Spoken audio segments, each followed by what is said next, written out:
Mahal ko, noong nawala ka, kinupkop ko ang anak ng kuya mo, na si Huaijin, ngayon ay may mataas na siyang tungkulin. Ang kuya mo na si Shenrong, sa tulong ni Yingguogong Mansion, ay naging isang punong ministro.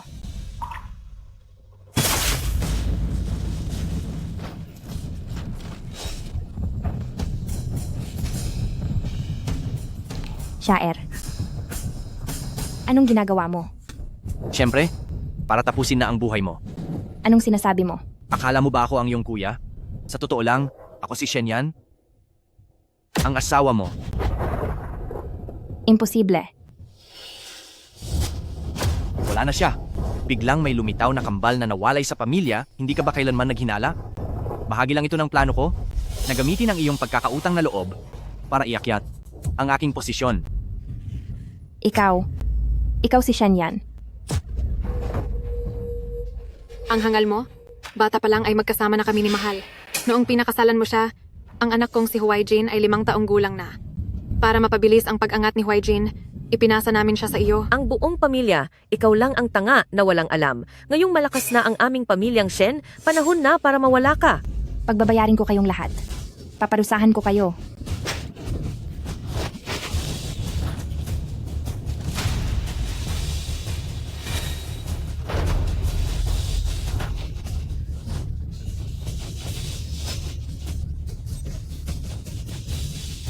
Kung may susunod mang buhay, sisiguraduhin kong magbabayad kayo sa lahat.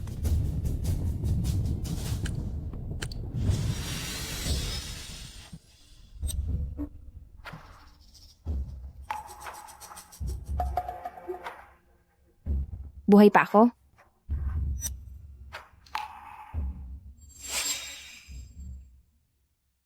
Madam, may masamang nangyari.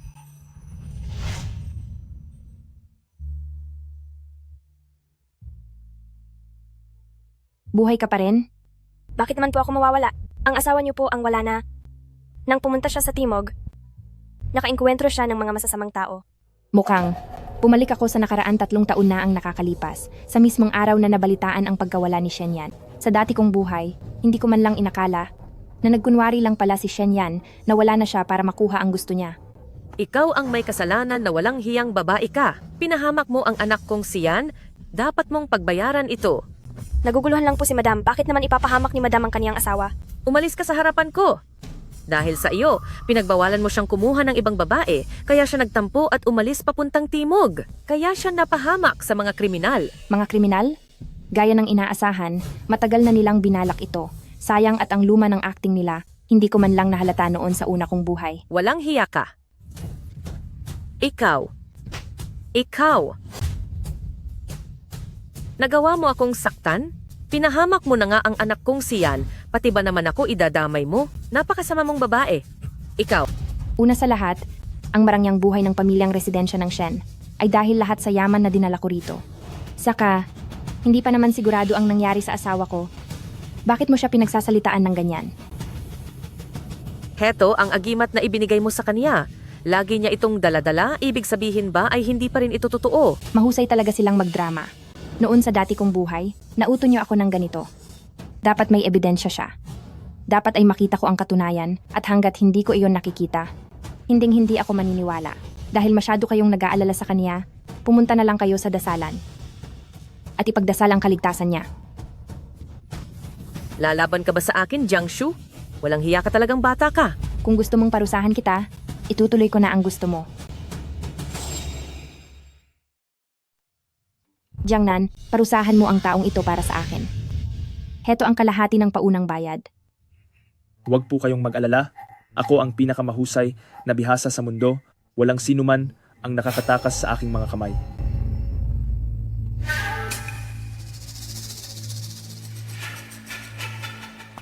Madam, ang labi po ng amo ay ibinalik na rito. Sabi ay isang palabas lang na hindi siya makikita. Ang balita ay dapat wala na ang kanyang katawan at damit lang ang ililibing sa kanya. Bakit nangyari na wala na talaga siya? Hindi ito maaari. Si Yaner, hindi siya maaaring mawala.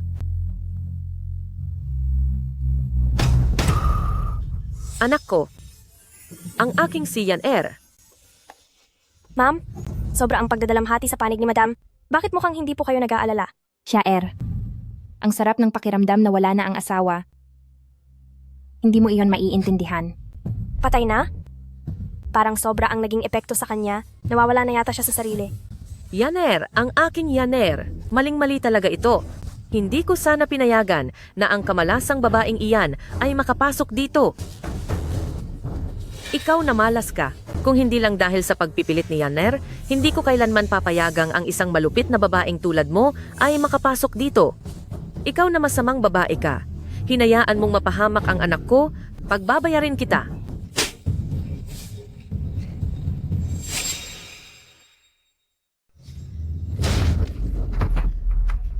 Inay, bakit po ba kayo masyadong emosyonal? Hindi ba't matagal nyo nang alam na wala na si Shenyan? Posible kaya noong nakaraan ay niloloko nyo lang ako? Napakagaling mo talagang magsalita. Kang masamang babae ka. Pinahamak mo ang anak ko. Isasama kitang maparusahan. Tigil. Mahal ko. Buhay ka?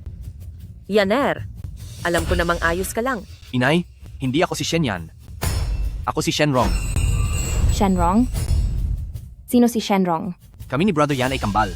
Dahil sa pamahiin na ang kambal ay nagdadala ng malas, ipinamigay ako noong bata pa. Ngayon, nagkataon na nakakuha ako ng posisyon bilang opisyal. Habang papunta sa kabisera, nabalitaan ko ang nangyari kay Brother Yan, kaya nagutos ako ng mga tao na iuwi muna dito ang mga labi niya. Mukhang pumalya ang mersenaryo. At ang nandito ay isa lamang Pain. Napakawalang kwenta niya. Sinabi pa niyang isa siyang pinakamagaling na mersenaryo sa buong mundo.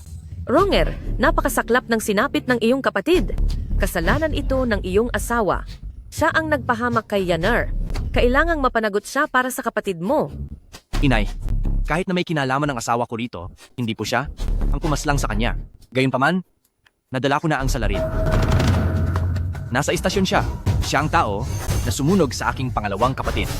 Magsalita ka. Sinong nagutos sa iyong gawin ito? Siya po.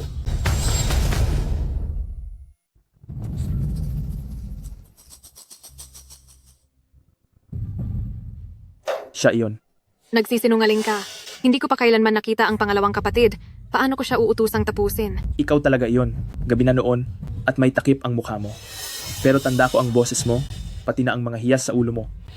Buti na lang noong araw na iyon, upang hindi masira ng kriminal ang lahat, ay naghanda ako ng mabuti. Ginimik ko ang boses ni Yunyao at sinadyang suotin ang mga paboritong alahas sa buhok ni Yunyao. Imposible. Asawa ko si Yunyao, wala siyang dahilan para gawin ito. Asawa? Kaya ba si eldest brother, dahil pinalayas siya noong bata pa siya, ay may sama ng loob? Kaya inutusan ng ginang na kumuha ng masamang tao para sa isang lehitimong paraan ay makuha ang ari-arian ni residensya ng Shen. Kung may ganoon akong intensyon, ay parusahan sana ako ng langit. Kahit walang ganoong intensyon si eldest brother, hindi pa rin masisiguro ang katapatan ng asawa niya. Mga tao, ang babaeng ito na may masamang balak ay dakpin ninyo. Dapat siyang magbayad para sa asawa ko. Gusto kong pagbayarin ng babaeng iyan sa ginawa niya sa aking asawa. Ang ganitong ugali ni sister-in-law na hindi marunong makinig at basta-basta na lang nanunugod, ngayon lang talaga ako nakakita ng ganito. Kaya naman pala ang pangalawang kapatid ay mas piniling pumunta sa Jiangnan para lang layuan ka. Kung hindi siya umalis doon, hindi sana siya nawala sa atin. Tama. Kasalanan mo itong lahat. Wala kang hiya ka. Kasalanan mo itong lahat. Masamang babae ka. Tumahimik na kayong dalawa, kahit na nagkaroon ng aksidente ang aking kapatid dahil kay sister-in-law. Sigurado naman ako na hindi rin ginusto ni sister-in-law na mangyari ang lahat ng ito. Ang mga paratang niyo sa akin ay parehong-pareho pa rin noong nakaraang buhay. Nakapanghihinayang lang dahil sa buhay na ito, hinding-hindi na ako makakaramdam ng pagsisisi. Ano bang mga pinagsasabi niyo? Laging may paraan ang mga magnanakaw, pero hindi sa lahat ng pagkakataon ay magagawa natin silang bantayan. Ngayong nasa harap niyo na ang totoong kriminal, kung ayaw niyo siyang isuko sa mga autoridad, kung ganoon ay wala akong choice kundi ako na mismo ang maghihiganti para sa asawa ko. Sister-in-law, sumpa man, hindi ako ang gumawa niyan. Ikaw na masamang babae ka. Talagang nagagawa mo pang magbanta sa harapan ko. Sandali lang. Naalala ko na.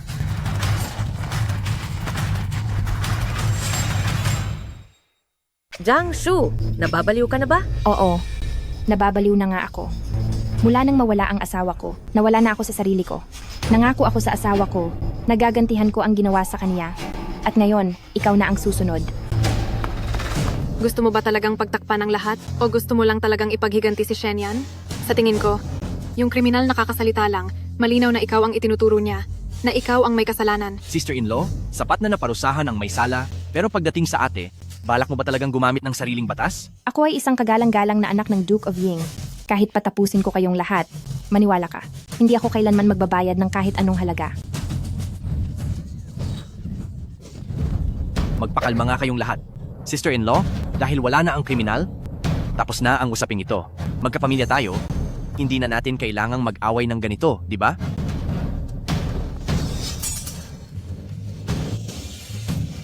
Mahal ko, tumingin ka po. Silang lahat, pinagtutulungan nila ako na isa na lamang kawawang biyuda. Kung narito ka lang sana, siguradong tutulungan mo ako, hindi ba? Sige na, dahil wala na ang asawa ko. Siya, ayusin mo na ang aking mga dote. Aalis na tayo rito sa pamilya Shen. Hindi natin siya pwedeng paalisin, ang dami niyang dalang dote.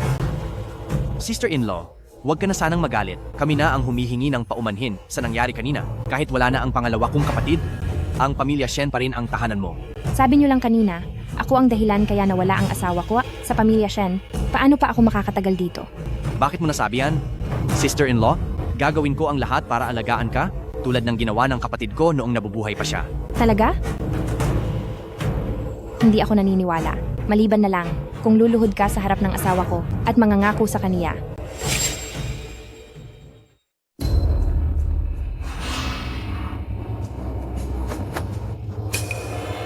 Pangalawang kapatid, huwag kang mag-alala. Ako na ang bahala at aalagaan kong mabuti si sister-in-law. Kapag hindi ko tinupad ang sumpang ito, tamaan sana ako ng kidlat. Pero sister-in-law, bilang babae sa mundong ito, kailangan mo pa ring umasa sa iyong mga anak. Kami ng asawa ko ay 3 taon nang kasal pero wala pa rin kaming anak. Napakasaklap ng kapalaran ko. Ang anak kong si Huaijin ay 8 taong gulang na. Handa ko siyang ibigay bilang anak mo, sister-in-law. Huaijin, tawagin mo siyang ina. Ina! Heto na. Masyadong mabilis yata ang mga pangyayari. Nakakaawa ang nakaraan ko dahil naging bulag at utu-utu ako. Kakalibing lang ng asawa ko at ang pag-usapan ang mga bagay na ito ngayon ay parang napakaaga pa. Siyempre, siguradong mabuti ang anak ng nakakatandang kapatid pero hindi ko pa alam kung magkakasundo kami sa ugali. Kaya obserbahan muna natin siya ng ilang sandali. Sige, kung iyan ang gusto mo. Hindi mabuti ang pakiramdam ni sister-in-law, bumalik ka muna sa iyong kwarto. Kami na ang bahala rito. Huaijin, alagaan mo ang iyong ina. Opo! Sa nakaraang buhay ko, ibinigay ko ang lahat sa pagpapalaki kay Shen Huaijin. Hindi ko akalaing ang taong walang utang na loob na ito ay hinding-hindi matututo. Ngayong buhay na ito, sisiguraduhin ko na ang bawat isa sa inyo na nanakit sa akin ay magbabayad ng matindi.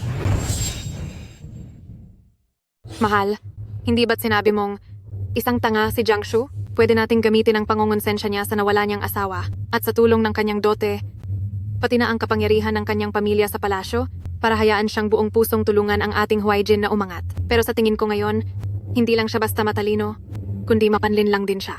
3 taon ko siyang naging asawa, kaya kilala ko ang ugali niya. Isang babaeng aristokrata, mukhang matapang, pero ang totoo ay mahina siya, nagpapanggap lang na malakas. Maghintay lang kayo at makikita nyo. Kailangan pa ba nating magpahirap? Kapag pinakain natin siya ng gayuma, susunod na siya sa lahat ng gusto natin, hindi ba mas mabuti yun kaysa sa ganito na hindi natin siya makontrol? Magandang paraan yan. Pero nararamdaman ko na ang ugali ng babaeng iyan ay tila hindi na katulad ng dati. Kung ganoon, kailangan nating mabuting pag-isipan ang lahat.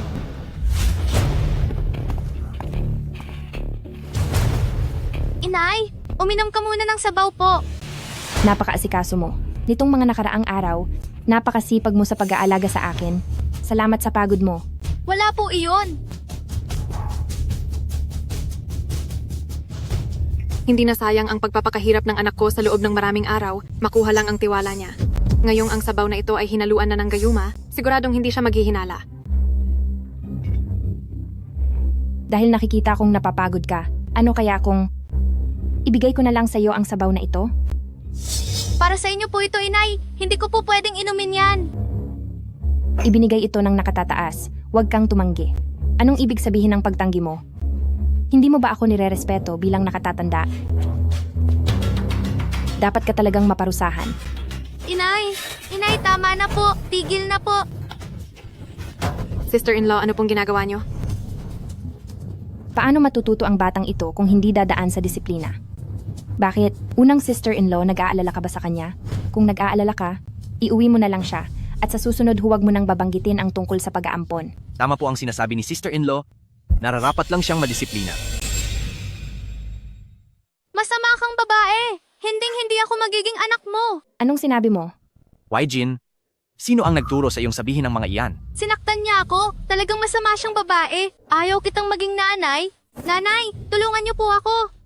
Sister-in-law, pinagsilbi ka lang ni Jean sa pagkain. Isang mabuting bagay ito. Bakit kailangang humantong sa ganito? Nag-aalala siya para sa akin at nag-aalala rin ako para sa kanya. Halika, halika, mabuting bata, inumin mo ang sabaw na ito at kikilalanin kitang anak. Ayaw ko! Hindi ko iinumin iyan! Why, Jean? Mabuti naman ang trato ko sa iyo noon.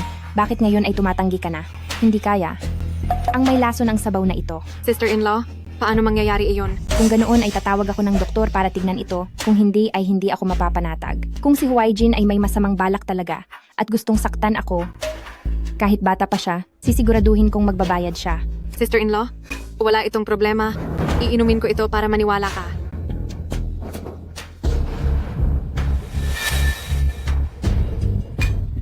Sister-in-law, tignan mo, sabi ko sa'yo, ayos lang.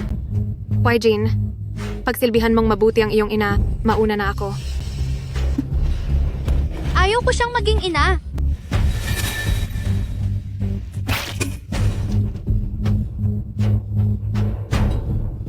Alam ko naman na walang masamang hangarin si Jin.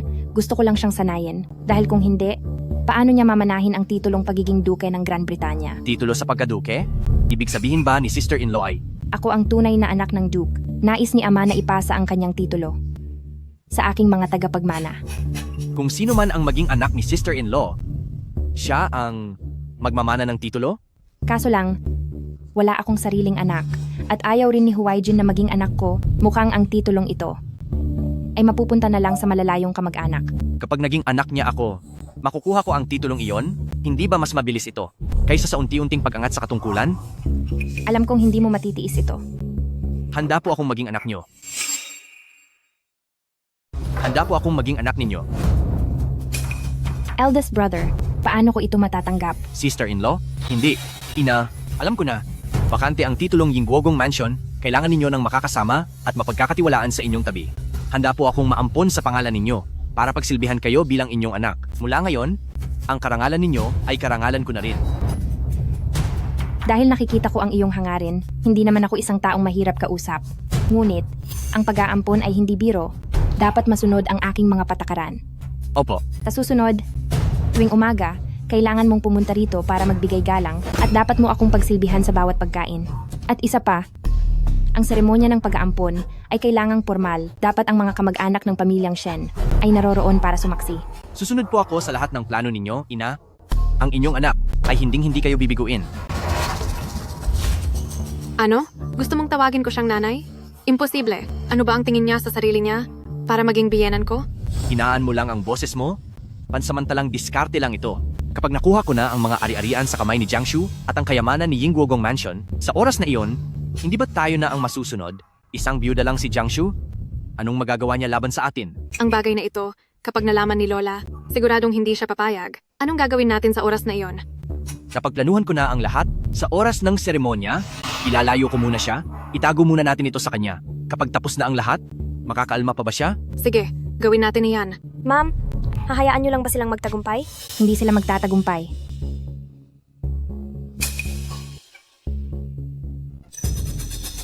Kumuha ng ibang binhi? Tama. Iyon ang balak kong gawin. Basta magkaroon ako ng anak, ang titulong Yingguogong Mansion ay opisyal at nararapat na mananatili sa aking mga kamay at walang magagawa sila Shenrong. Sige po, aayusin ko na po agad ito. Aking binibini. Sila po ang mga pinakasikat dito sa Chuguan. Hindi lang sila mga gwapo, kundi magaling din silang magpasaya at makisama. Nagpupugay po sa inyo, Ginang. Ngayon lang po ba kayo rito, Ginang? Ngayong gabi. Hayaan niyo pong pagsilbihan ko kayong mabuti. Magsilabas muna kayo.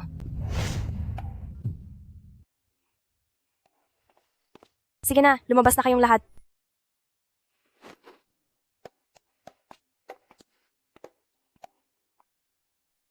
Binibini, Kung gusto nyo, ay sasabihan ko ang tagapamahala na palalitan sila ng iba pang grupo.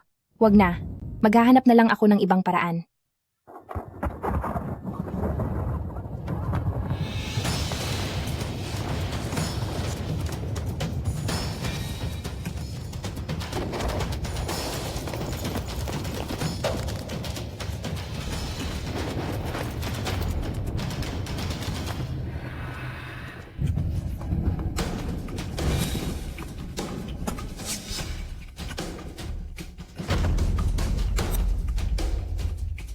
Bakit hindi man lang nagsabi ang tagapamahala na pinalitan na pala ang mga tao?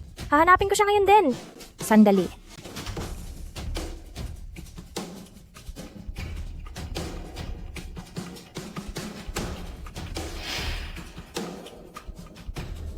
Mukhang maayos naman ang isang ito. Siya na ang pipiliin ko. Opo.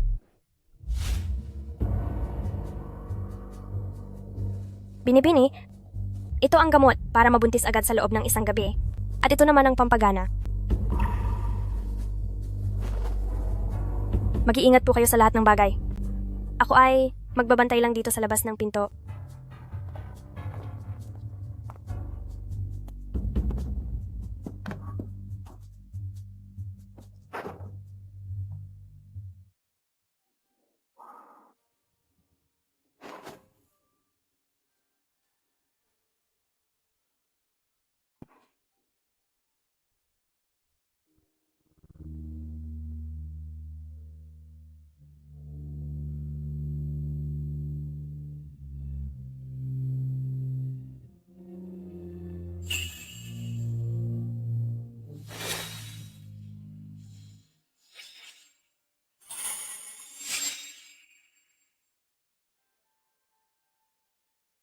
Sino ka?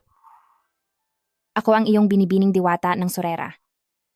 Tungkol naman sa iyo, natural na ikaw ang sinta ko. Maging masunurin ka at aalagaan ka ni ate. Binibining diwata ng Sorera, ikaw ang naghanap nito.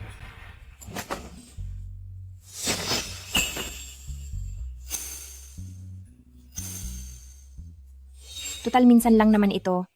Ituturing ko na lang na isang malas. Tiisin na lang at lilipas din ito.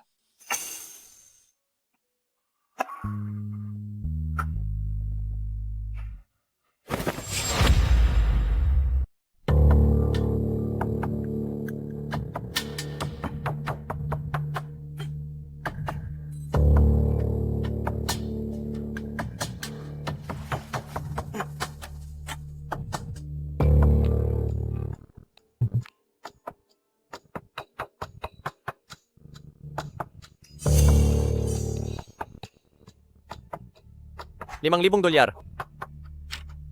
Hindi ko aakalain na ganito pala ako kamahal. Xiao Lian mahirap ba ang magsilbi sa isang mayamang panauhin kahapon? Aalagaan kitang mabuti. May nag-reserve na sa iyo para ngayong gabi. Hindi ka si Xiao Lian. Sino ka? Mahal na hari, patawad po at nahuli ako sa pagliligtas sa inyo. Parusahan niyo po ako.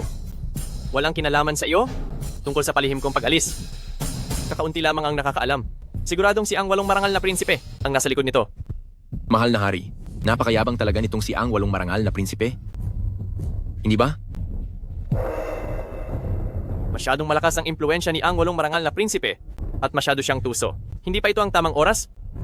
Ipagpatuloy niyo ang paghahanap ng ebidensya ng mga kasalanan niya. Bago ang lahat, hanapin niyo ang isang tao para sa akin. Maghahanap? Sinong tao po?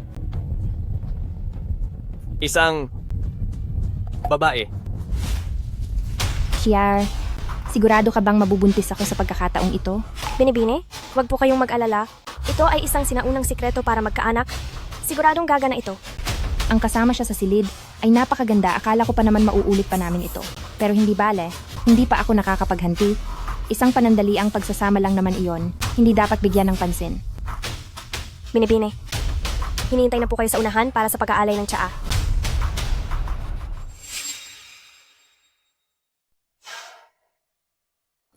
Ito ang tsaa para sa aking ina bilang tanda ng paggalang. Para lang sa titulo ng pagiging marangal, ang Shenrong na iyan, kahit ang sariling ina ay kinalimutan na, talagang kahiya-hiya. Tama ka. Isang byuda pa ang tinatawag niyang ina. Napakakapal naman ng mukha niya. Sinabi mo pa.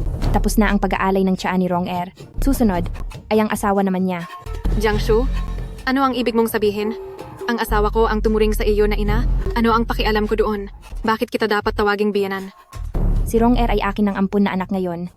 Bilang kanyang asawa, marapat lang na bigyan mo ng respeto ang isang biyanang katulad ko. Gumagawa ka lang ng mga katuwirang walang saysay. Gaano ka palang bakabata para maging biyanan ko? Napakawalang hiya mo talaga. Ronger, narinig mo naman siya?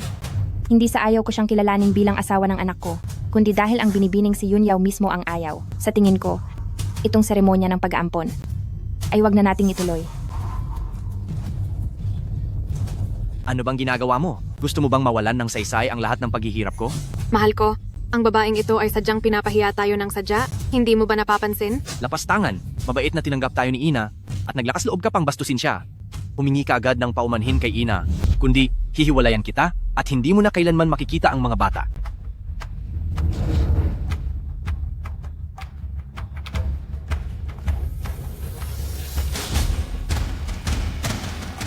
Anong saysay ng simpleng pagluhod mo lang? Sa tsaang hindi naman bukal sa loob, ayaw ko itong inumin. Ina, pakiusap. Inumin niyo po ang tsaa.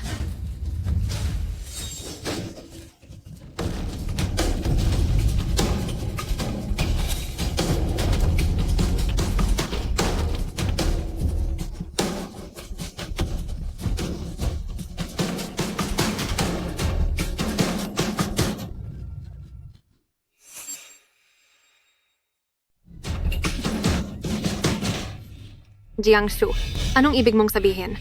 Sinasadya mo talaga ito. Aking manugang, mali ang iniisip mo. Paano ko naman ito sasadyain? Siguro kanina noong nag-aalay ka ng tsaa, hindi tapat ang iyong puso, kaya pati tasa ay hindi mo mahawakan ng maayos, dahilan para mabasa ang sarili mo. Tama na iyan. Magtiis ka na lang muna. Isipin mo ang hinaharap ni Huaijin. Ina, ito na po.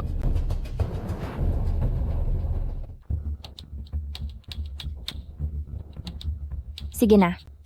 Sapat na ang pagpapakitang gilas mo. Napapagod na rin ako. Maari na kayong lumabas. Tandaan nyo na bukas ng umaga, magpunta rito para magbigay galang. Opo. Ina, Ronger, ano ang itinawag mo sa babaeng iyan? Bakit mo tinatawag na ina ang ibang tao? Narito pa ang tunay mong ina. Sinasadya mo ba akong paalisin kanina para lang gawin ang ganitong bagay?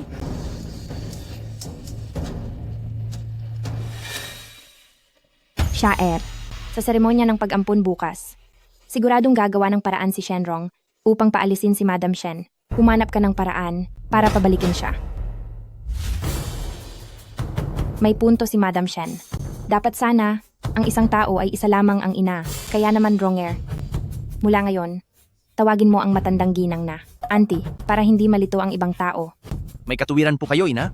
Ronger, ikaw, Ano ba itong nangyayari? Ang tunay na ina, naging auntie na lang. Ngayon lang ako nakarinig ng ganitong kaguluhan. Nagpalaki siya ng anak na walang utang na loob. Kung ako si Old Madam Shen, mas mabuti pang mawala na lang ako kaysa maranasan ito. At isa pa, sa isang pamilya, dapat ay isa lang ang tumatayong reyna ng tahanan para walang masabi ang ibang tao.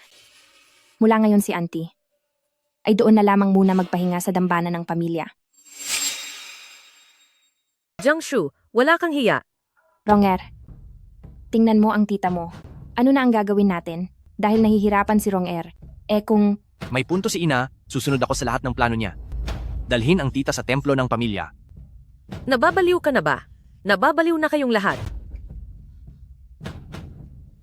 Nay, bilisan nyo at alalayan na si Madam palabas. Baka mahuli pa tayo sa oras ng pagpunta sa templo. Ina,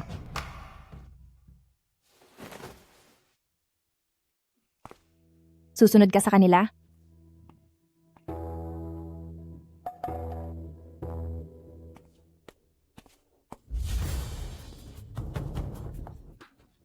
Napakahangal mo. Nalilito na si Ronger. At pati ikaw ay sumasabay pa. Itinuring niyang ina ang iba. Bakit hindi mo man lang siya pinigilan? Gusto niyo bang magkagulo rito? Nay, sinabihan ko na siya. Pero ayaw niyang makinig sa atin. Puro posisyon at kayamanan lang ang nasa isip niya. Nay, Yawer, ginagawa ko lang ito para sa kinabukasan ng ating mansyon. Kapag nakuha ko na ang titulo bilang Duke at may kapangyarihan at yaman na tayo, magagawa na natin ang lahat ng gusto nating parusa para kay Jiangshu. Darating din ang araw, napapadurusan nating maigi si Jiangshu.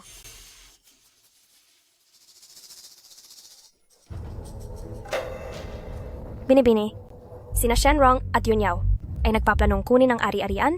Natatakot po akong gawan nila kayo ng masama. Hindi po kaya? Tayo na ang unang kumilos? Huwag kang mag-alala. May paraan ako. Ang inyong anak at manugang po, nandito para magbigay galang sa inyo, ina.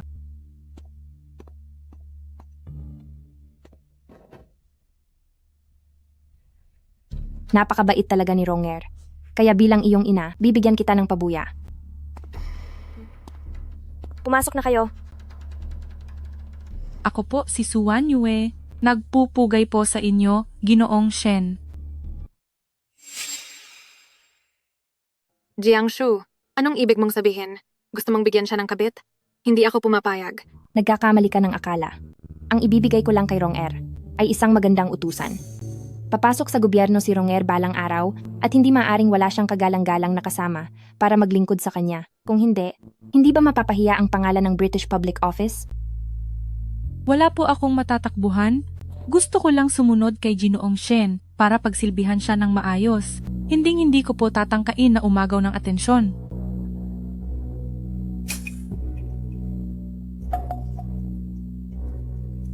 Napakahusay po ng inyong naisip, ina. Salamat po ng marami.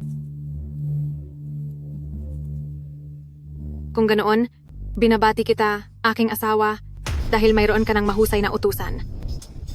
Huwag mong isiping hindi ko alam. Ana, ginagamitan mo kami ng patibong? Ang mga babaeng tulad mo na gustong lumandi? Kung lahat kayo ay tatapusin ko. Wan Yue, huwag kang mag-alala. Inihanda ko na ang dote mo. Sa susunod, kung ikaw ay mapapahamak sa residensya ng Shen, kahit isang kusing o buhok man, hindi ko ito palalampasin. Ikaw naman, pagsilbihan mong mabuti si Ronger. Huwag mo akong bibiguin. Opo, makakaasa po kayo, madam. Huwag kang magmadali, dahil ang palabas ay nagsisimula pa lamang.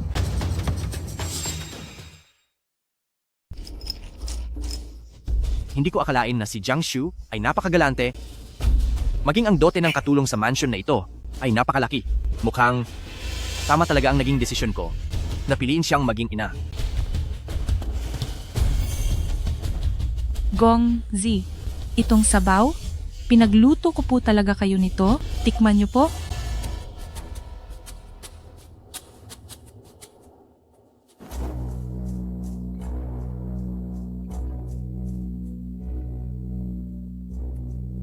Masarap po ba?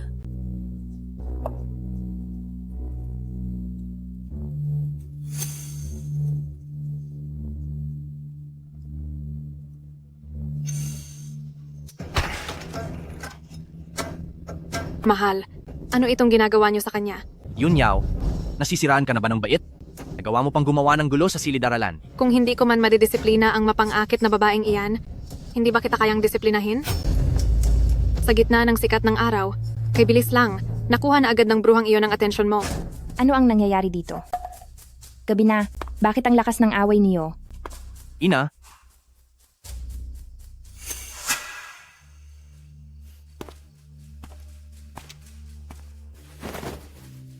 kanina lang sinasabi ni Yun Yao na may relasyon daw kami ni Miss Su, kaya naman nagkaroon ng kaunting pagkatalo.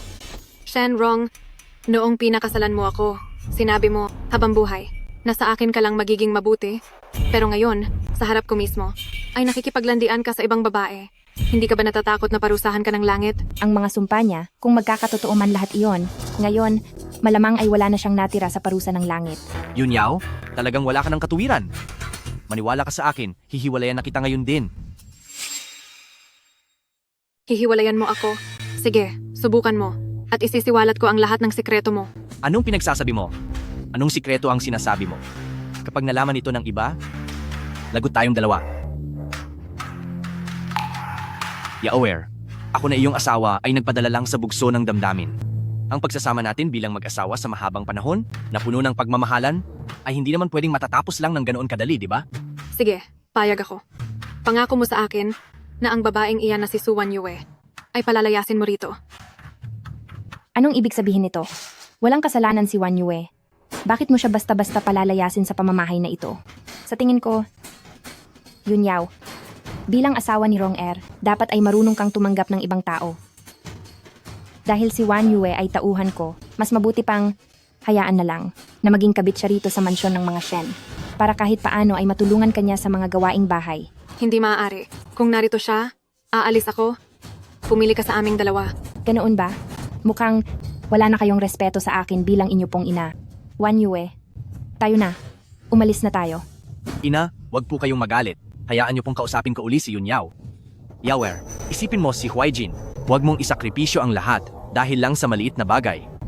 Sige, papayag na ako. Sige po, pumapayag na po ako.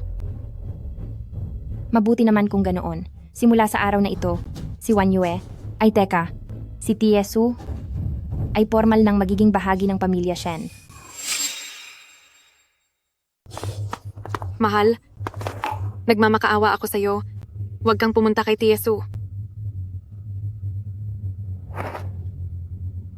Huwag kang mag-alala. Makikisalamuha lang ako sa kanila. Babalik din ako agad. Jiangshu, ang atrasong ito, paniguradong pagbabayarin kita balang araw. Ina, si Tiesu ay napakabait at mapagmahal. Talagang nasisiyahan ang inyong anak sa kanya. Salamat po sa inyong basbas. Mabuti naman kung ganoon.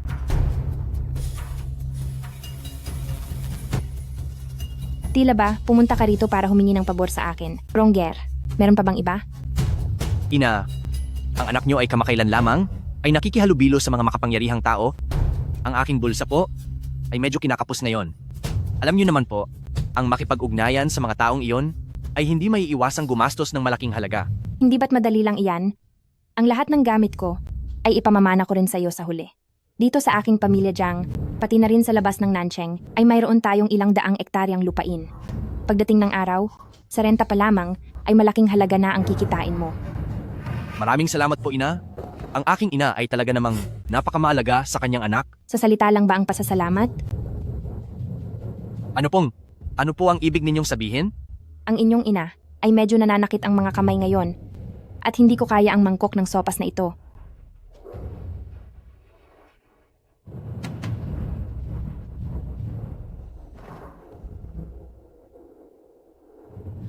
Mahal, ano ba ang ginagawa ninyo rito?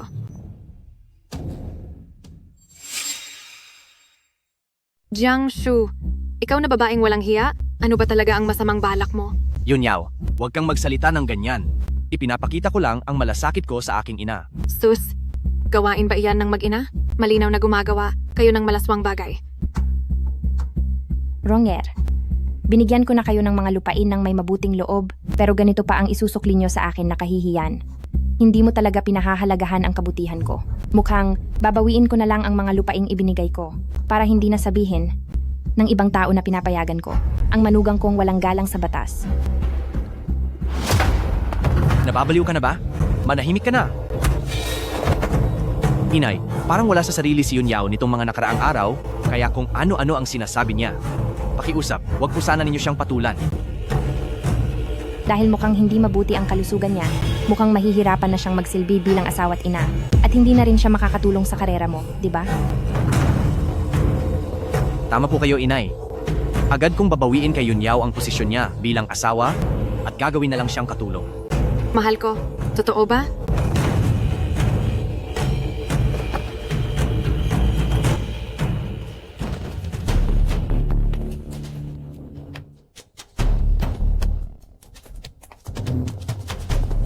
Yawer, huwag kang mag-alala. Ginawa ko lang yon para makita ni Jiangshu. Kapag nakuha ko na ang lahat ng ari-arian niya, sisiguraduhin kong ako mismo ang tatapos sa kanya. Kaya mo ba talaga siyang paalisin sa mundo? Wala siyang anak, kaya kahit mawala na siya ay ayos lang. Sa panahong iyon, ang lahat ng yaman niya ay magiging para sa ating anak. Mabuti naman. Tama nga ang sinabi ninyo. Pero pasensya na, magkakaroon na rin ako ng sarili kong anak, kaya ang mga plano ninyo ay hinding-hindi na magtatagumpay.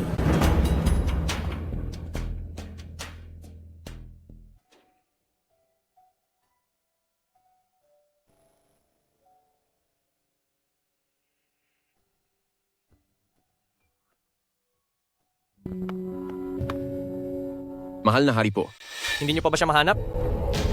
pasensya na po sa kawalan ko ng kakayahan. Magpadala pa kayo ng mga tao. Kahit halughugin niyo pa ang buong mundo, kailangang mahanap siya. At madala sa akin. Opo. Pasensya na po kung magtatanong ako, ano po ba ang naging atraso ng babaeng iyon? Sa inyo? Mahal na hari? Kung mahanap man siya, dapat po ba siyang arestuhin? O may iba po ba kayong ipinag-uutos para sa kanya?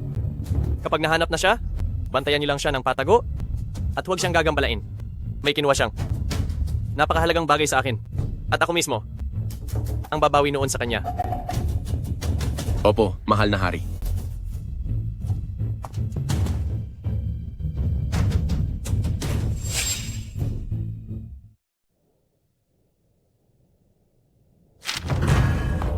Yang mistress, hindi po mabuti ito. May sakit po ang aking binibini. Ano? Ihatid mo ako sa kanya.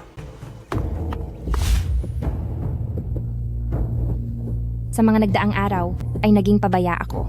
Ipapadala kita sa labas para makapagpahinga at gumaling. Madam, wag niyo po akong paalisin. Ayaw ko pong bumalik doon. Kumalam ka muna. Kung ayaw mong umalis, hindi kita pipilitin. Kahit maingay rito, higit na mabuti naman ito kaysa magsilbi sa 14 na lalaki. Ako lang ang may pagkukulang. Hindi ko nagawang pag-awayin ang mag-asawang amo. Maaring hindi sa panlabas, pero may lamat na sa kanilang loob at maaga man o huli ay magbubunga rin ito. Magpagaling ka muna. Huwag mo na itong intindihin.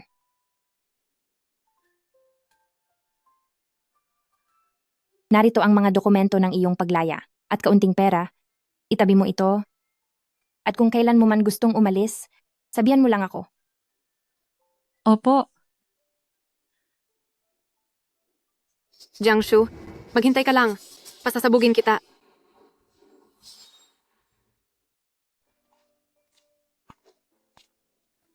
Tiesu, nakikita po ng aking binibini na may sakit po kayo nitong mga nakaraang araw. Kaya sadyang nagluto siya ng pampakalmang sopas.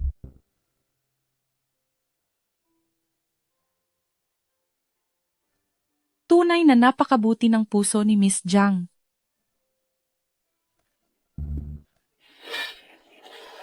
Tiesu? Tiesu, ano pong nangyayari sa inyo? Tiesu? Tiesu? Tiesu? Tiesu? Napakawalang hiya mong katulong. Nagawa mong manakit sa loob ng residensya ng Shen. Tiesu? Igapos siya at dalhin sa templo ng Jingzhou. Opo. Hindi ako yon. Bitawan niyo ako! Bitawan niyo ako! Hindi ako ang gumawa niyan. Tigil. Ano ang ibig sabihin nito? Manugang. Hindi pa naiimbestigahan ng maayos ang lahat. Paano mo siya agad huhusgahan at ipadadala sa mga otoridad? Paano kung may nananadya lang na idiin siya sa krimen? Iidiin sa krimen? Jiangshu, sa harap ng napakaraming saksi, mukhang magaling po kayo na gumawa ng palusot para sa tauhan nyo. Si Shaer ang nagdala ng sopas, at si Shaer din ang humawak ng mangkok. Matapos uminom ni Su Wanyue, bigla siyang nawalan ng malay dahil sa lason. Posible pa bang nagkamali lang ako? Sister-in-law, sa pagtatanggol mo sa kanya, ibig bang sabihin ay babaluktutin mo ang katarungan? Yeah, well, huwag kang mawalan ng galang. Ina. Yuner, sa harap ng iyong ina, dapat ay marunong kang rumespeto. Wrong Tamang-tama ang pagdating mo. Itong mabuti mong asawa, nang walang sapat na batayan, ay gustong ipakulong ang pinagkakatiwalaan at pinakamahusay kong tauhan. Sa kabila ng lahat ng ginawa ng ina para sa residensya ng Shen, hindi pa rin naniniwala sa akin ang manugang ko. Ikaw ba? Naniniwala ka ba sa iyong ina? Ina, ano po ang sinasabi niyo? Siyempre, naniniwala po ako sa inyo higit kaninuman. Shenrong, ikaw. Kaya lang, dahil nakita ng lahat, mahirap talagang alisin ang hinala kay Shaare. Ngunit, sa tingin ko, masisira ang dangal ng residensya ng Shen kung ipapadala siya sa mga otoridad, kaya mas mabuting idaan muna siya sa parusa ng pamilya. Bukod sa magsisilbing babala ito, sa ganitong paraan, ay mapapatahimik din natin ang usap-usapan. Hindi ako pumapayag. Ina, kung hindi ka sang-ayon, maaaring ikaw ba ang mastermind sa likod nito? Yunyaw, mag-ingat ka sa mga sinasabi mo. Ako po. Utusan lang po akong maghanap kanina. At sa silid po ng Madrona, sa ilalim ng lalagyan ng makeup, nakakita po ako ng lason. Jiangshu, dahil malinaw na ang ebidensya at kailangang parusahan ng may sala dahil dapat lang nabayaran ang utang, tingnan ko lang kung paano ka pa makakalusot ngayon. Sinungaling ka. Malinaw na ikaw lang ang nag-imbento nito para siraan ang aming miss. Anong gusto mong gawin ko? Siyempre, dapat kayong dalawa ng iyong katulong ay dakpin at dadalhin kayo sa opisina ng gobyerno. Kahit anak ka pa ng isang duke, pagdating sa paggawa ng masama sa kapwa, hindi ka makakatakas sa parusa ng batas, di ba? Wala na bang ibang paraan? Ibang paraan? Sige, dahil sa pinagsamahan natin noon, bibigyan kita ng isang pagkakataon. Lumuhod ka sa harap ko, tanggapin ang parusa ng pamilya, at baka pag-isipan ko pa na patawarin ka. Naiintindihan ko. Eh ikaw, Wrong-er. Anong masasabi mo? Kapag may hawak akong laban kay Jiangshu, mas mapapadali ang pagkontrol ko sa kanya balang araw. Ina, siyempre ay papanig ako sa inyo. Kaya lang, dahil may sangkot na buhay dito, medyo nahihirapan ang loob ko. Bilang isang ina, ayaw ko siyempreng mahirapan ang anak ko. Yunyaw. Bilis, lumuhod ka sa harap ko. Ikaw, walang hiya ka? Anong sinasabi mo sa akin? Ito ang ebidensya na inutusan mo ang pinsan mo na bumili ng lason sa Huichun Hall para rito. Nandito rin ang inyong mga liham. Akala ko binili mo ang mga ito para ipanghamak sa akin. Pero hindi ko akalain na mapapahamak niyan si Wan Yue. Kalokohan. Ang mga bagay na ito, malinaw na nakuha ang mga ito sa loob ng kwarto mo. Ano ang kinalaman ko riyan? Maaari po akong magpatotoo.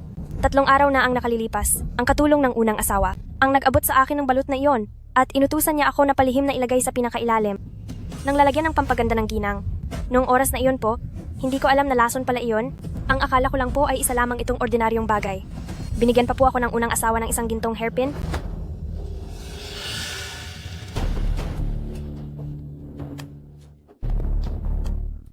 Patawarin po ako. Kasalanan ko po ang lahat.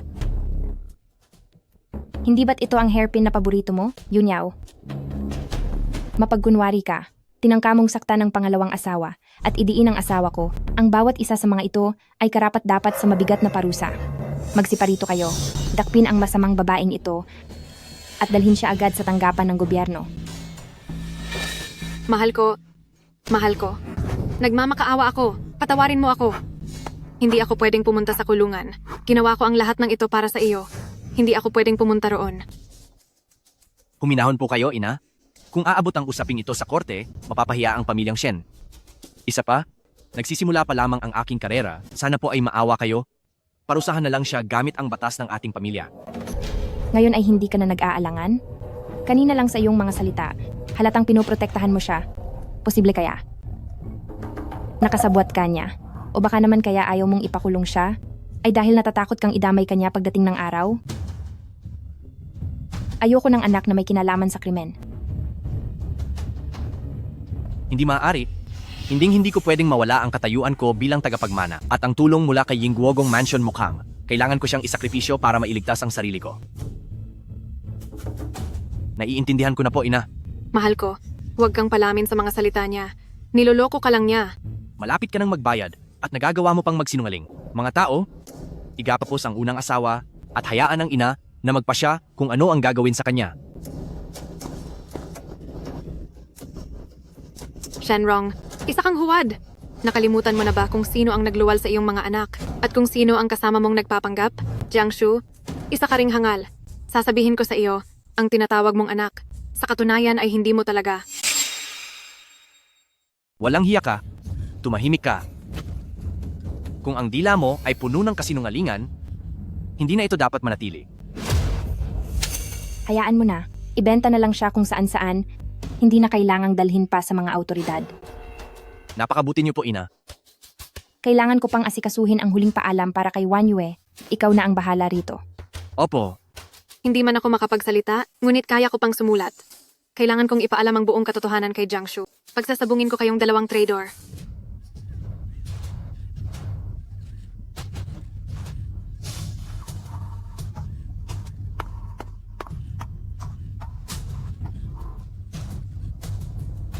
Iniisip mo ba na kahit hindi ka makapagsalita, ay makakasulat ka pa rin? Pababagsakin ko ang iyong mga kamay at paa para hindi ka na makasulat pa kahit isang salita.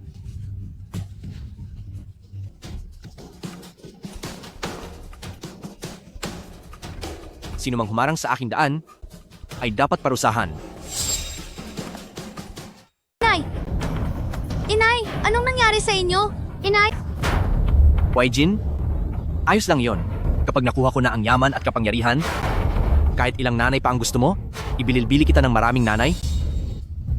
Magpakabait ka ha? Dahil napakasama at walang awa ni Shenrong, hindi ako dapat magpabaya. Mukhang kailangang matapos agad ang problemang ito.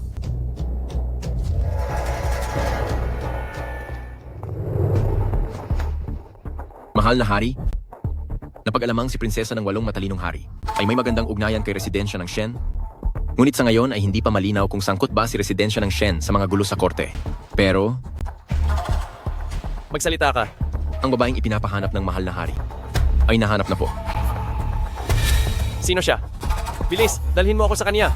Siya po ang batang ginang ni residensya ng Shen, si Jiangshu. Binibining diwata ng sorera, may asawa na pala siya. Tila kailangan gumamit ng ilang paraan. Mahal na hari, balak niyo po ba talaga na kunin ang asawa ng iba? Bakit naman hindi? Pwede naman po, pero huwag na po. Ang asawa niya ay wala na. Wala na? Opo, Mabuti kung ganoon. Ihanda mo ang lahat dahil ako ay pupunta sa residensya ng Shen. ang mahal na hari ay sa wakas ay nagkaroon na rin ng interes sa pag-ibig. Kay ganda niyan. Tigil-tigilan mo ako.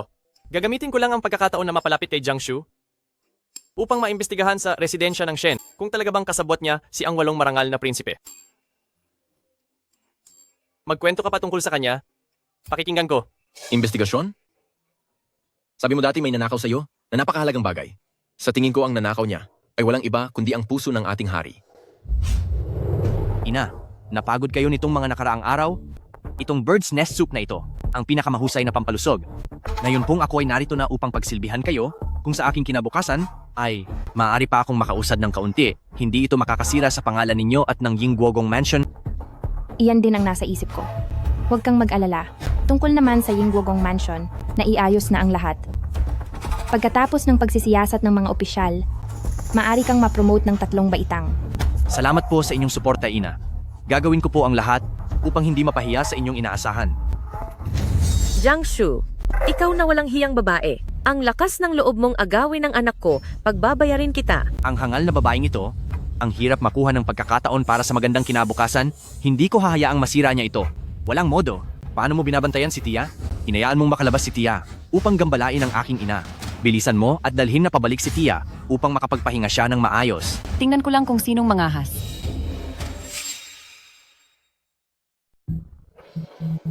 At sino ka naman? Ako ang pinagkakatiwalaang matandang katulong ng 8 Prince, ang katulong na kasama ng prinsesa sa kanyang pagpapakasal. Ang ating mahal na prinsesa ay nakabalita habang nasa templo tungkol sa nakakagulat na balitang ang isang hipag ay kinilala ang kanyang bayaw bilang sariling anak at siya ay labis na nagalit. Ang ating bansa ay pinatatakbo ng may paggalang sa nakatatanda at pinapahalagahan ang wastong kaayusan at moralidad. Paanong nagawa ninyo ang ganitong kapangahasan? Wala na ba kayong halaga para sa mga tradisyong iniwan ng ating mga ninuno? Sa nakaraang buhay, si Pamilyang Shen ay naging malapit din kay palasyo ng ika-8 virtuous na prinsipe kalaunan. Nagkaroon sila ng ugnayang hindi malinaw. Ginamit nila ang pakikipag-ugnayan bilang dahilan para paikutin ako at makuha ang napakaraming dolyar na mayroon ako. Mabuti na lang sa buhay na ito, nakapaghanda na ako at naging mapagmatyag.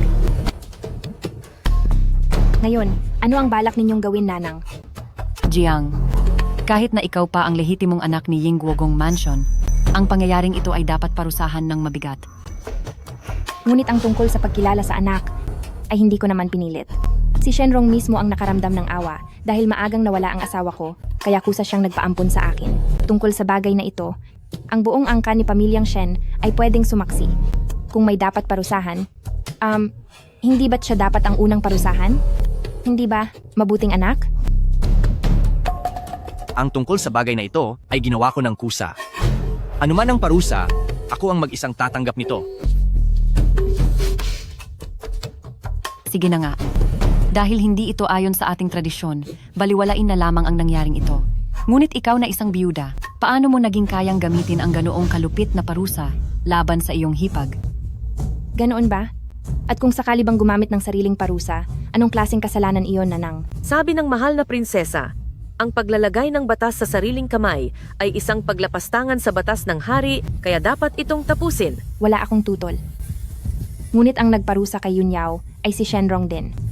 Siya mismo ang humiwa sa mga kamay nito at siya rin ang mismong nagbenta sa kanya sa labas.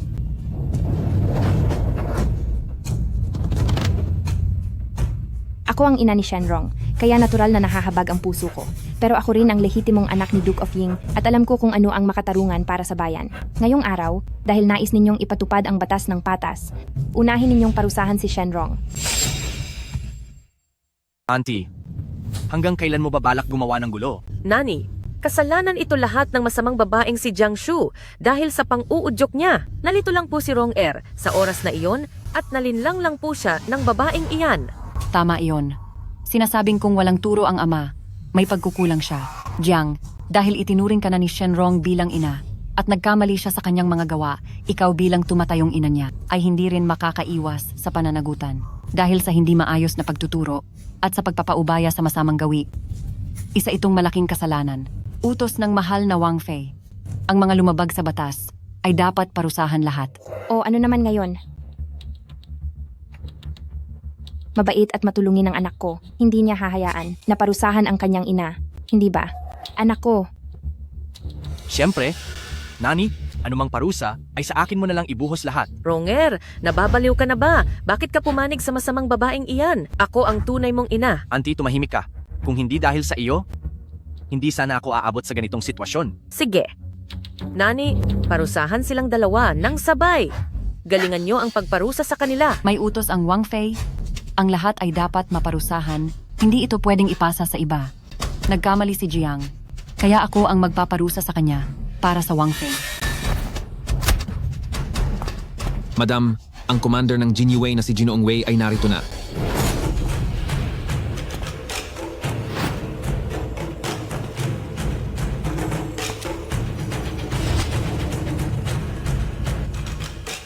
Pagbati po sa inyo, Commander. Siya? Siya pala ang commander ng Jinny Wei. Ginoong Shen, narito ako para pangasiwaan ang mga opisyal base sa utos ng emperador at sa mga darating na araw ay pansamantalang mananatili sa residensya ng Shen. Salamat sa inyong pagtanggap.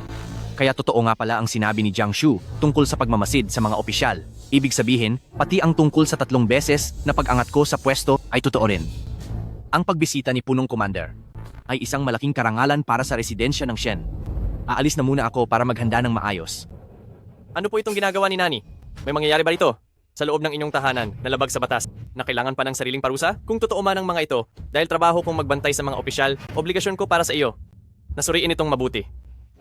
Nani, nagpapasalamat ako sa kabutihang loob ni Prinsesa. Papasalamatan po namin kayo ng husto, balang araw. Sumunod po kayo sa akin sa daitong ito. Pagpaumanhin niyo po, Punong Commander, madyado lang walang alam ang babae sa pamilya namin. Pasensya na kung nagulo ang inyong katahimikan, sir. Ihahanda ko na po ang pinakamagandang silid upang masiguro ang inyong komportableng pagtuloy. Maari bang? Si Madam ang maglibot sa akin? Mayroon pa akong tungkol sa mga lumipas na pangyayari sa Shenyang na gusto kong itanong at isang guni. Kung gayon, pakiusap na po, ina. Ano ba talaga ang balak niya? Ginoong Wei? Sumunod po kayo sa akin.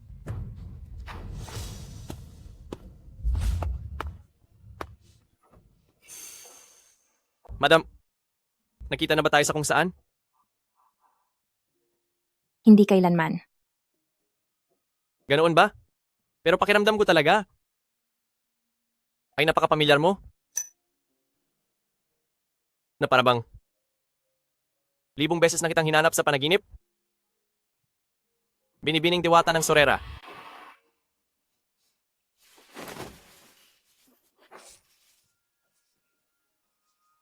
Sir, mag-isip naman po kayo ng matino bago magsalita. Ate. Tila napahiya ka yata at nagagalit na. Mabuti pang bawasan po ninyo ang pagbabasa ng mga kuwento nang hindi kayo nananaginip ng gising at hindi nawawala sa huwisyo.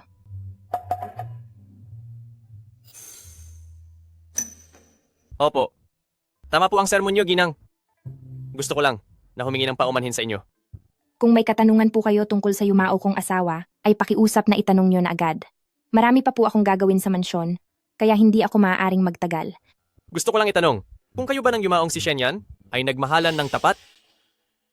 Hindi ko akalain na ang commander ng Jinyue ay masyado palang pakialamero. Maging ang mga pribadong bagay sa loob ng silid ay kinahuhumalingan din. Kaya ano nga, nagmahalan ba kayo? O baka, Napakagalante at disenteng tao ng asawa ko, siya ay maalaga at naging napakabuti sa akin. Sa aming mag-asawa, nagahari ang tunay na pagmamahalan. sige. Dahil kung ganoon pala kayo magmahalan, at sa kanyang maagang pagkawala, siguradong ikaw, Ginang, ay labis na nagdalamhati, at siguradong kailanman ay hindi ka. Gumawa ng anumang labag sa kagandahang asal, hindi ba? Siyempre naman po. Kung wala na pong sasabihin ang boss, aalis na ako.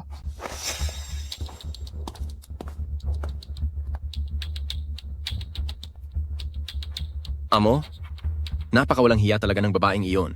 Hindi ba? Huwag mong kakalimutan kung ano ang pinunta natin dito.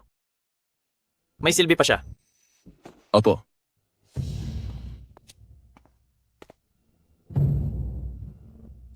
Kakaiba. Ganyan nga ang babaeng napili ko. Nakilala niya ako. Gusto niyang ituloy ang panandaliang ugnayan namin.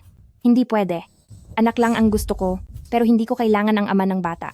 Hindi na dapat to patagalin pa. Kahit papatuloy ang pag-iimbestiga ko sa ebidensya laban kay Shenrong, masyado siyang maingat sa mga galaw niya.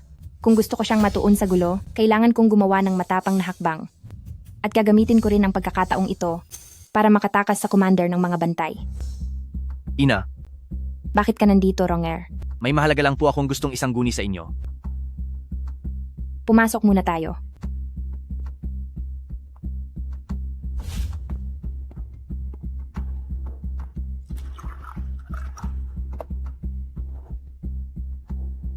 Napakabait mo, Ronger. Ina, naaalala ko po na ang bukirin at ang mga tindahan ay oras na para maningil ng upa, hindi ba? Dapat po ba ay ibigay na ito sa akin? Inihahanda ko na ngang ibigay iyon sa iyo. Salamat po, Ina. Ina, para saan po ito? Ronger, ang lahat ng ito ay dapat sana para sa iyo. Pero hindi na pwede ngayon. Ngayon, ang inyong ina ay kailangang itira ito para sa sarili niyang anak. Ina, Ano po ang sinasabi nyo? Hindi po ba ako ang inyong anak? ang tinutukoy ko ay ang dinadala kong bata. Anak namin ito ng aking yumaong asawang si Shenyan. Sarili ko itong dugot laman. Bago pa siya nagpunta sa timog, nabuo na siya. Ano? Ano ka mo? Ano? Buntis siya sa anak ng yumaong asawa? Napakataon naman. Buntis ka? Imposible yan. Hinding-hindi mangyayari yan. Imposible. Kuya ka lang ni Shenyan at hindi ikaw si Shenyan, paano mo malalaman? Ang mga sikreto namin sa loob ng kwarto at kampante ka pa sa pagsabi na hindi ito maaari? Narinig ko lang din naman. Nag-away kayo ng pangalawa kong kapatid dahil sa balak na pagkuha ng kerida, umalis siya ng bahay. At masama ang loob. Paano siya magkakaroon ng ganang makisama sa iyo sa higaan? Ronger, may asawa ka rin naman. At mga anak, hindi mo ba alam kung paano ang mag-asawa? Kahit mag-away sa gabi, bati na paggising, kahit gaano pa katindi ang gulo, pagkatapos ng isang gabing matatamis na sandali, lilipas din ang galit, karaniwan lang iyon. Ang pagbubuntis ko ngayon ay normal lang. Kung ganoon, bakit hindi mo sinabi agad? Buntis? Jiangsu, niloloko mo lang kami. Gaanong katagal na ba noong mawala si Yaner? Palagay ko ay dahil hindi ka makatiis na mag-isa, kaya nangaliwa ka. Hindi namin alam kung kanino mo nakuha ang batang iyan at gusto mo pang ibintang sa pamilya ng residensya ng Shen. Ikaw na walang hiyang babae ka. Sa loob ng mansyon ng Ginoong Shen, napakagulo talaga. Paumanhin po sa nakita ni Ginoong Wei. Tungkol po kasi ito sa tagapagmana ng residensya ng Shen, kaya kailangang mag-ingat. May punto ka. Pero para malaman kung kailan ka nabuntis, bakit hindi tayo kumuha ng doktor para rito? Tama. Doktor, mga tao, pakiusap, tumawag kayo ng doktor. Laging ang Dr. Zhu ang ginagamit sa aming mansyon. Kailangan niyang matiyak ng maayos ang buwan ng pagbubuntis. Sandali lang. Lagi mong iniisip na inagaw ko ang anak mo, kaya't parang gusto mo na akong mawala. Hindi ako nagtitiwala sa doktor na tatawagin mo. Mga tao, tawagin si Dr. Lee mula sa klinikang Renshin. Kilala siya sa pagiging mabait at matulungin sa pasyente. Alam iyan ng buong paligid. Mula sa klinikang Rengsin? Paano namin malalaman kung binayaran mo na ang lahat ng mga iyan? Hindi ako pumapayag. Dahil parehong may pag-aalinlangan ng magkabilang panig, ako ay may isang mungkahi, si Imperial na Dr. Hu mula sa Imperial na Akademiyang Medikal na napakahusay sa medisina ay kasalukuyang nasa timog ng lungsod upang manggamot at tumulong sa mga tao. Bakit hindi natin siya anyayahang tingnan ang iyong pulso? Siguradong wala nang mga ngahas na kumistyon sa kanyang katapatan. Sige, susunod po ako sa inyo, Ginoong Wei. Maraming salamat po sa tulong ninyo, Ginoong Wei. Opo, Sinabi ko na nga nabuntis ako sa ibang lalaki. Dapat ay sumuko na siya sa sitwasyong ito. Sa pagtingin ko sa kanyang ekspresyon, mukhang tama ang hinala ko. Ang batang dala niya ay maaring hindi kay pamilyang Shen.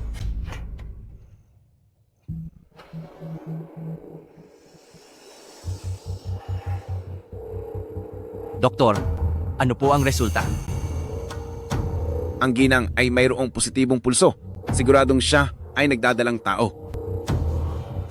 Nais kong malaman, ilang buwan na ang bata sa kanyang sinapupunan? Ito pala ang balak niya.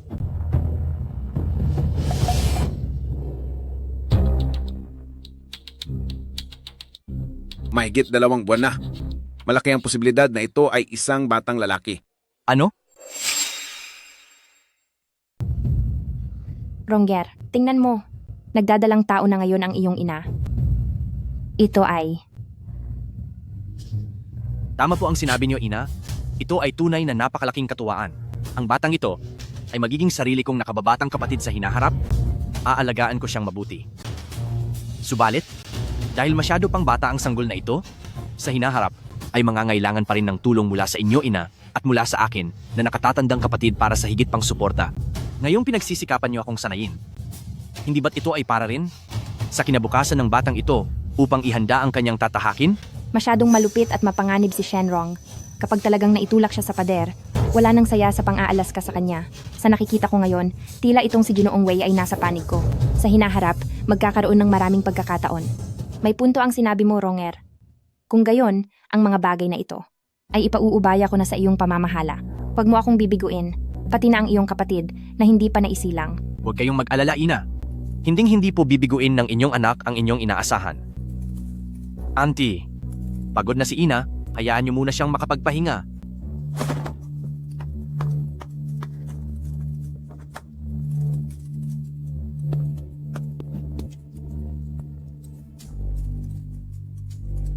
Ginoong Wei, ano pang kailangan mo? Hindi pa po ako nakababati sa inyo, Ginang. Nasa wakas, ay nakuha mo ang iyong ninanais. Anong ibig mong sabihin, Ginoong Wei? Hindi kita maintindihan. Ang pagbubuntis ng ginang ay malinaw na 1 buwan pa lamang.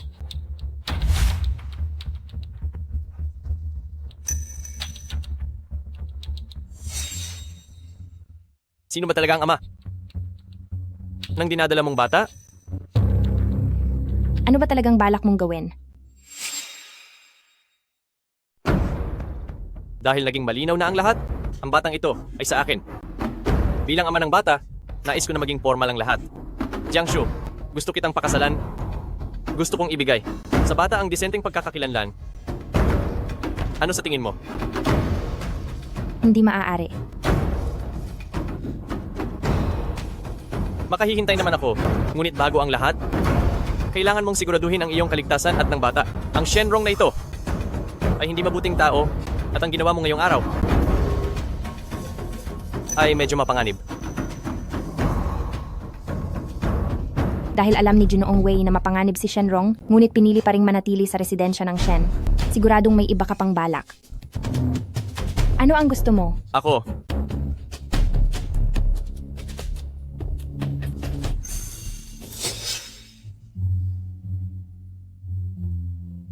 Siyempre, ang gusto ko ay ikaw. Junoong Wei, wag na tayong magpaligoy-ligoy pa. Wala akong pakialam sa balak mo. Maaari kitang tulungan. At ikaw, bilang ang tunay na ama ng bata, bilang si Jinny Wei Commander, hindi mo naman siguro kayang panoorin na ang iyong babae ay masaktan o mapahamak ng iba, hindi ba? Sabi ko na nga ba? Kaya hindi ka natatakot na alam nilang buntis ka. Ginigamit mo lang pala ako? Ginagamit mo ako para sa iyong proteksyon at ng bata at para bantayan kayo, pati na para alisin ang mga sagabal. Oo. Totoong ginagamit kita. Bilang si Jinny Wei Commander, sa ganda ng katayuan mo, kung hindi kita gagamitin, hindi ba't sayang naman? Hindi ka ba natatakot na? Baka may masama akong balak?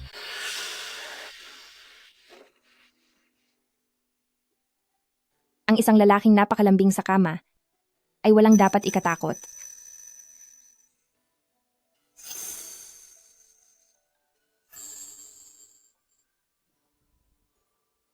Napakapagod mabuntis. Pagod na ako. Sige. Mahal kong asawa. Magpahinga ka ng mabuti. Sa susunod na araw, ay babalikan ko kayo ng ating anak. Ano man ang gusto ni Wei Chen, alam kong hindi niya ako sasaktan. Shenrong, dahil sinubukan mong saktan ang anak ko, hihintayin ko na mapahamak ka sa sarili mong mga kamay.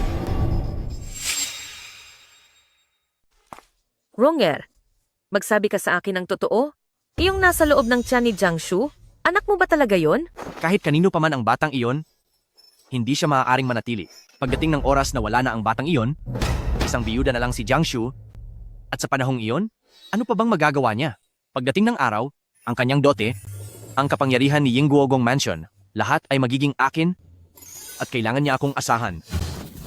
Sinasabi ko na sa'yo noon pa na huwag mo siyang ituring na ina. Pinaglalaruan ka lang niya, alam mo ba yon? Hindi ganun katuso si Jiangshu, isa lang siyang hangal. At ikaw, yamang alam mo na may balak ako sa kanya, ano naman kung tawagin ko siyang ina? Paulit-ulit ka pa rin pumupunta rito para istorbohin kami. Ronger, ginagawa ko ito para sa ikabubuti mo. Para sa akin? Para sa ikabubuti ko? Alam mo ba talaga kung ano ang makabubuti sa akin? Dapat lamang na mawala ang anak ni Jiangshu para ako lang ang maging kaisa-isa niyang anak. Iyon ang mas makabubuti sa akin. Tama. Kapag ako na lang ang naging kaisa-isang anak niya, ayos na ang lahat.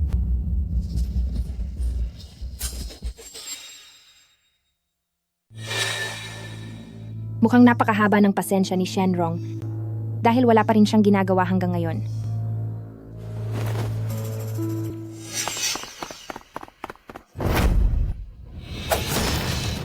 Sino ka? Ako ang taong tatapos sa inyo. Hanggat nandito ako, walang pwedeng manakit sa aking ina. Alam ko namang kahit anong oras ay pwedeng gumalaw si Shenrong, kaya talagang nag-iingat ako. Magsisisi ka.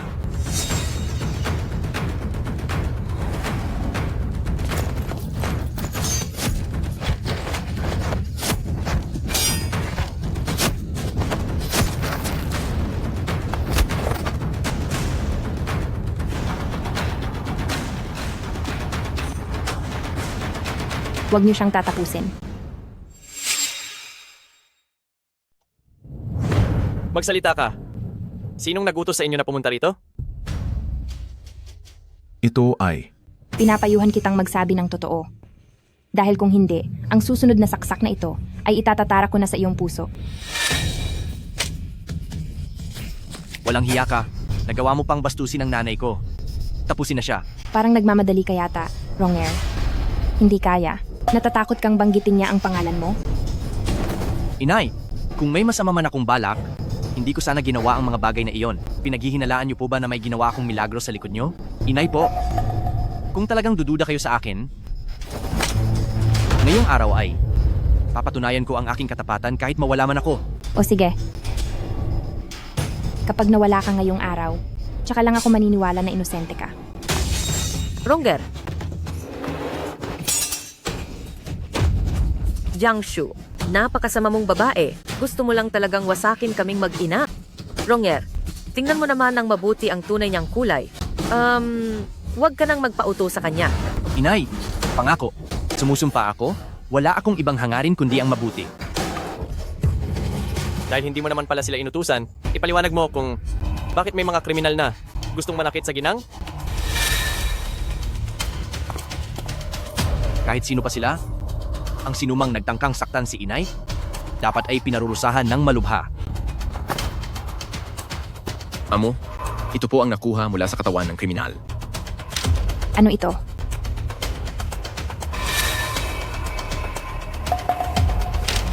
Hindi ba ito ang mga resibong kinuha ng panganay na anak mula sa opisina ng kwentador kamakailan? Lapastangan, huwag kang mag-imbento ng kwento riyan. Pero hindi ba may nakasulat na record dito?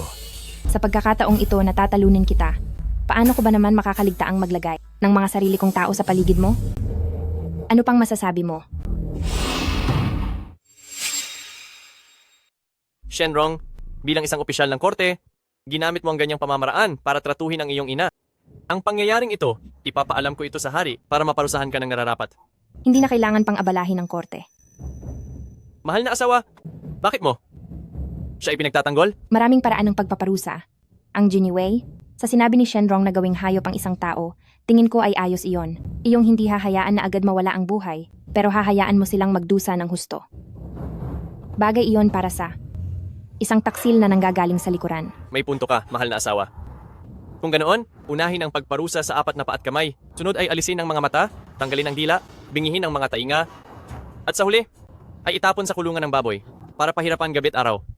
Para hindi siya makaramdam ng ginhawa sa buhay at hindi rin makahanap ng wakas sa kanyang paghihirap. Nangangako ako na hindi ako iyon. Siya ang nag-utos sa akin na kunin ang pera. Wala akong kinalaman dito. Ronger, nasisiraan ka na ba ng bait? Binabaliktad mo ako. Hindi kita binabaliktad. Totoong ikaw iyon. Paano mangyayari iyon? Si Madam ang gumawa nito. Ang pagkakaalam ko, mahal na mahal ni Madam ang anak niyang si Shenyan. Bakit siya magiging malupit? Para saktan ang sariling dugo ni residensya ng Shen? Ina, may hindi ka alam? Matagal nang pinagdududahan ni Madam kung kanino ba ang batang nasa sinapupunan mo at natatakot siya kay Ginoong Wei? Kaya siya gumawa ng masamang paraan. Shenrong, ikaw, ina mo ako. Para lang sa yaman? Pagbibintangan mo ako? Para kang masahol pa sa hayop. Jiangshu, sa totoo lang, hindi talaga siya si Shenrong. Siya ay... Kung hindi ako si Shenrong, sino pa nga ba ako? Ang brother Yan ay wala na. Kung may mangyaring masama sa akin, ang residensya ng Shen ay tapos na. Pakiusap po, kaawaan niyo ang residensya ng Shen. Humingi ka ng tawad. Opo, lahat ay kasalanan ko. Walang kinalaman ang Ronger dito. Madam Shen, kailangang pag-isipan mo itong mabuti. Sa mga mata ng mga guwardiya, hindi sila nagpapalampas ng kahit anong mali. Ginoong Wei, ang old Madam Shen ay may katandaan na patawarin niyo po siya sa panandaliang pagkalito at pag-aanin ang kanyang parusa. Mga kawal, kunin niyo si Madam Shen. Opo, sir.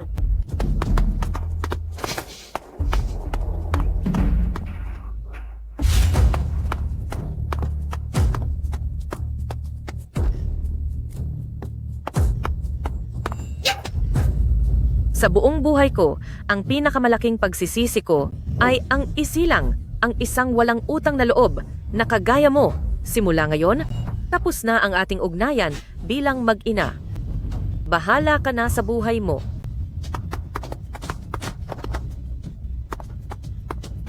Kung hindi ako kikilos para sa sarili ko, ang langit na ang paparusahan sa akin. Wala akong maling ginawa. Ang Shenrong na iyan ay isa talagang demonyo, maging ang sariling ina ay isasakripisyo. Sa hinaharap, kailangang maging mas maingat pa tayo. Binibining diwata ng Sorera? Ngayong araw, ay tinulungan kita ng husto.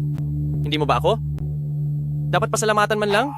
Ang mga taong kayang mag-utos sa mga guwardiya ay iilan lamang. Sino ba talaga siya? Pero, itinaya niya ang kanyang buhay para iligtas ako.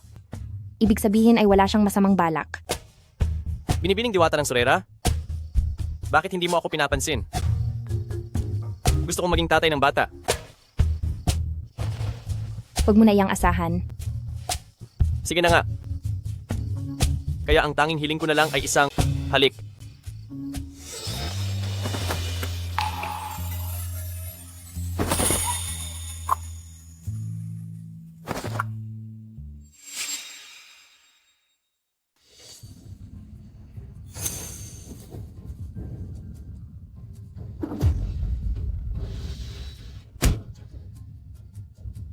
Ate, ang sungit mo naman, pero gusto ko iyan. Walang hiya ka. Mag-ingat ka. Napakadelikado ni Shenrong. Isa siyang tuso at mapanlang na tao. Dahil sa nangyari sa kanya ngayon, siguradong maghihiganti siya. Nag-aalala ka ba sa akin, ate? Kung ganoon... Ate, magpakasal ka na lang sa akin. Manigas ka. Basta't makasama ko si Binibining Diwata ng Sorera. Kahit sa panaginip lang. Ayos lang yun.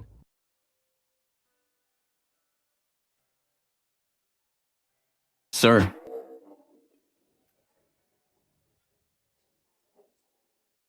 Masyado lang talagang mainit kanina. Wala akong nararamdaman para sa kanya. Anong balita? napakaingat ni ang walong marangal na prinsipe. Hindi siya direktang nakikipag-ugnayan kay residensya ng Shen. Naintindihan ko? Magmanman pa kayo. Opo,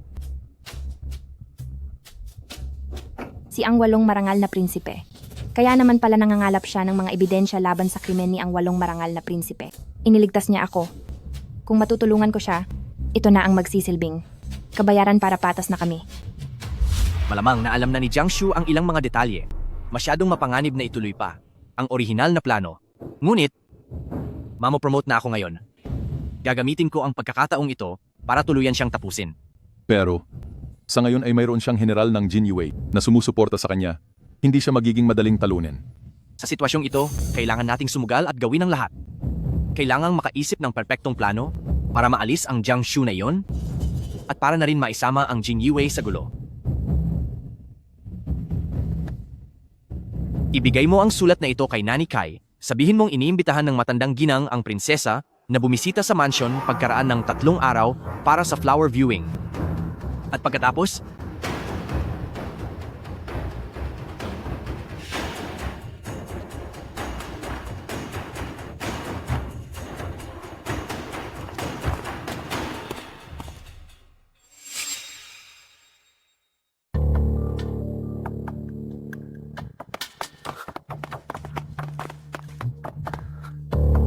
Nasaan si Old Madam Shen? Hindi ba dapat ay siya ang nag-imbita sa akin ngayong araw para tumingin ng mga bulaklak? prinsesa, mabuti at dumating ka na. May relasyon sina Jiangshu at Jin Yue. Nalaman ni ina at dahil sa tindi ng galit, siya ay nagkasakit ng malubha at hindi na makabangon sa kama. Hindi ito katanggap-tanggap. Nagawa pa nilang gumawa ng ganoong masamang gawain dito.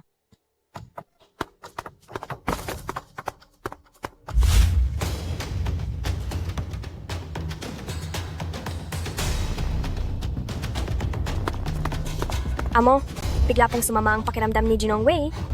Bilis, tignan niyo po siya.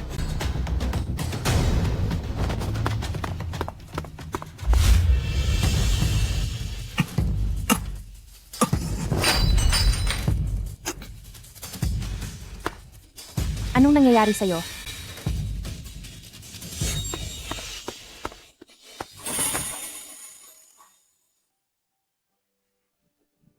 Wei Chan, nababaliw ka na ba? Ate! Nalason ako ng gayuma. Maaari bang? Maawa ka naman sa akin?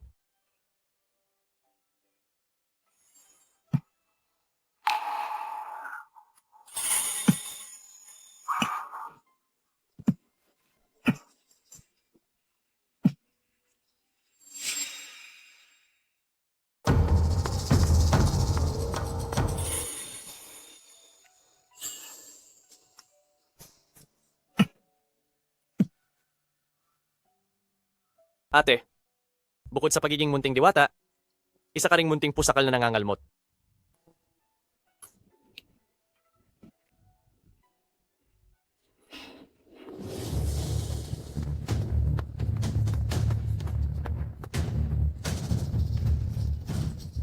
May tao sa labas.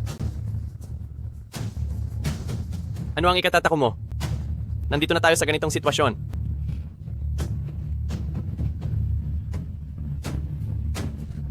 Sa gitna ng sikat ng araw, nagawa niyo pang magtaksil sa loob ng residensya ng Shen. Talagang kahiya-hiya. Ipaat ang pinto. Opo.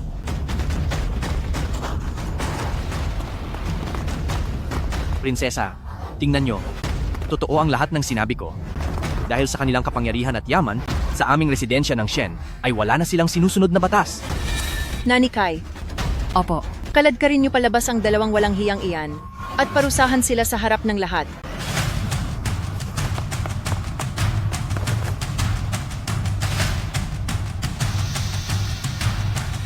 Anong ginagawa niyo? Anong ginagawa? Siyempre ay hinuhuli namin kayo. Gumawa ang ginang ng ganyang kahiyahiyang gawain. Pagkatapos ay may gana ka pang magtanong kung ano ang ginagawa namin.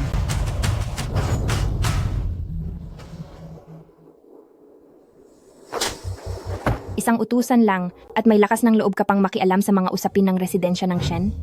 Sino ang nagbigay sa iyo ng lakas ng loob na iyan? Ako bilang prinsesa, may karapatan na ba akong utusan ka?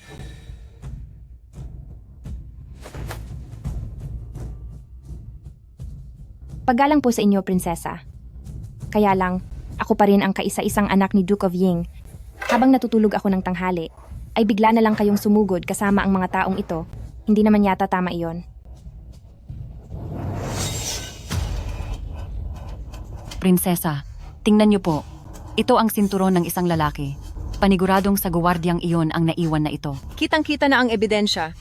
Tingnan ko lang kung paano ka pa makakapagsinungaling. Ako bilang prinsesa ay hindi kailanman papayag sa ganitong walang hiya at maruming gawain. Ngayong araw, gagawin ko ito para kay residensya ng Shen upang parusahan ang nagkasala. Huminahon po kayo, prinsesa. Pero, may dinadala po na bata sa sinapupunan ni Jiangshu. Ang batang iyan ay sisira lang sa dangal ng pamilya, mga tauhan. Hawakan niyo siya. Siguraduhin ninyo na mawala ang bata sa kanyang sinapupunan. Narito na ang mahal na hari.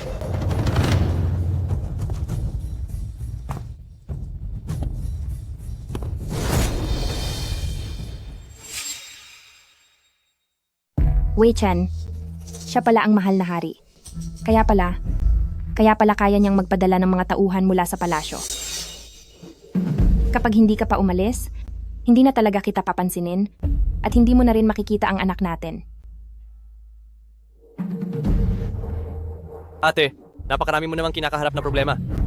Pero huwag kang mag-alala. Ako na ang bahalang tumapos sa lahat ng ito. Magtiwala ka sa akin.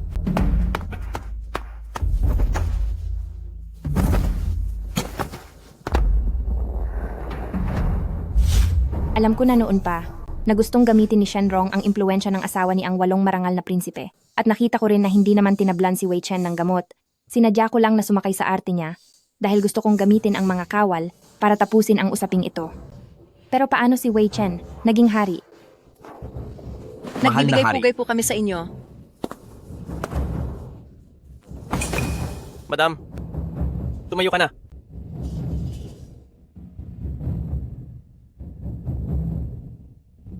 Maaari na kayong tumayo. Hindi ba't isa siyang kawal? Bakit siya naging hari? Tapos na ako nito. Ikaw, Walong Tia. Bakit ka nandito? Mahal na hari, nakipagkita si Jiangshu sa ibang lalaki. Sinisira niya ang dangal ng pamilya natin. Mahigpit ang batas ng ating kaharian. At ang ganitong klaseng gawain, ayon sa patakaran, ay nararapat na parusahan ng kamatayan. Pero ang lalaking tinutukoy mo na kaulayaw niya, ay ako. Mahal na hari, huwag po kayong magbiro. Kayo ang pinuno ng lahat, hindi ba't kahit sinong babae ay kaya ninyong makuha? Bakit niyo naman gugustuhin ang tulad niyang biyuda?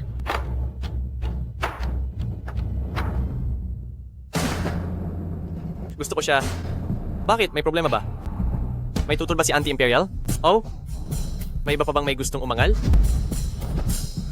Wala po akong reklamo, mahal na hari. Kahit na kayo pa ang hari, kailangan nyo pa ring sumunod sa batas. Ang pag-agaw sa asawa ng tauhan nyo ay magbibigay ng kahihiyan sa maharlikang pamilya. Bilang nakatatanda sa inyo, Responsibilidad kong paalalahanan kayo. Huwag po sana kayong gumawa ng maling hakbang. Hindi po tama ang sinasabi niyo, prinsesa. Hindi ba't matagal niyo nang alam na ang asawa kong si Shenyan ay wala na sa mundong ito dahil isa na akong biyuda ngayon? Paano nasabi na ang mahal na hari ay nang aagaw ng asawa ng iba? Mahal na hari, kanina lang ay sinabi ni prinsesa na ipapapalo niya hanggang sa mawala ang bata sa sinapupunan ko at hinayaan pa si Nani Kai na hamakin ako. Sinuman ang mga has na sakta ng babae ko at ang batang dinadala niya. Ako mismo ang magpaparusa sa buong pamilya niya. Pero paano kung kapamilya niyo rin ang may gawa? Ano po ang gagawin niyo? Tumahimik ka. Ikaw na babaeng walang hiya ka. Talagang sinusubukan mong sirain ang relasyon ng aming pamilya. Dapat sa iyo ay maparusahan. Ikawalong tiya, huwag kang masyadong maging mapagmataas. Iginagalang ko kayo ni ang walong marangal na prinsipe. Pero kung sobra na ang iyong paglalabis, huwag mo akong sisihin kung wala na akong pakundangan. Ano? Gusto mo ba akong tapusin? Kahit na emperador ka pa, dapat ka munang mag-isip ng mabuti. Ako ang asawa ni ang walong marangal na prinsipe. Subukan mo akong saktan. Sa tingin mo ba ay mananatili ka pa sa trono? Prinsesa, ano ang ibig mong sabihin? Huwag mong sabihin balak ni ang walong marangal na prinsipe na mag-alsa. Prinsesa, huwag po kayong magalit. Nadala lang po ng galit ang mahal na hari. Huwag niyo na po itong seryosohin. Kausap ko si ikawalong tiya. May karapatan ka bang sumabat?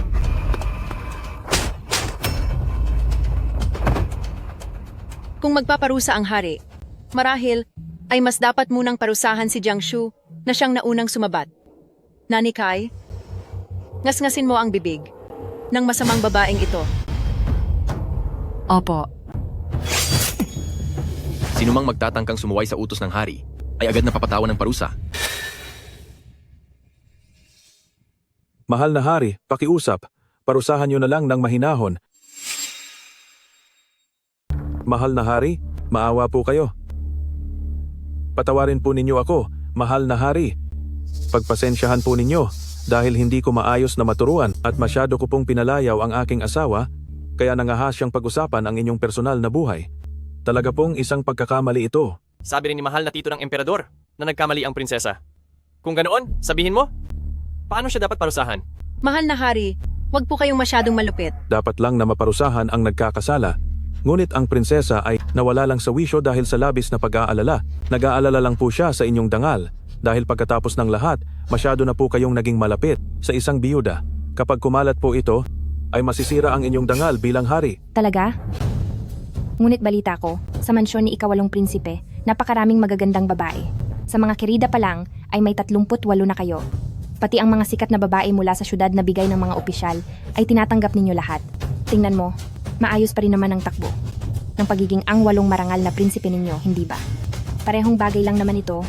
Kung magagawa iyon ng isang wangye, bakit hindi pwedeng gawin ng hari? Jiang, sino ka sa akala mo? Isa ka lamang hamak na biyuda? Anong karapatan mong sumagot sa harap ko? Lapastangan. Ituring mo siyang babae ko. Bakit? Mahal na tito ng emperador. May problema ka ba sa kanya? Sige. Opo, lumabis na ako sa aking hangganan. Ang pribadong buhay ng mahal na hari ay hindi ko na dapat pakialaman. Mahal na prinsesa, humingi ka agad ng paumanhin sa mahal na hari at kay Jiang. Patawarin po sa aking maling nasabi. Kani-kanina lang, sinabi pa ng prinsesa na para sa pamilyang Shen ay parurusahan niya ang sarili nating pamilya, balak niyang saktan ang bata sa aking sinapupunan hanggang sa ito ay mawala. Sa ganoong kasamang hangarin, iniisip niyo bang ang isang simpleng paumanhin ay sapat na para matapos ang lahat? Ano pa bang gusto mong mangyari? Gusto ko na lumuhod ka, yumukod, at para sa bawat salitang binitawan mo, ay humingi ka sa akin, at sa bata sa sinapupunan ko, ng kapatawaran. Nananaginip ka ng gising. Ako ay isang marangal na prinsesa. Hinding-hindi ako luluhod sa isang hamak na babaeng katulad mo. Lumuhod ka.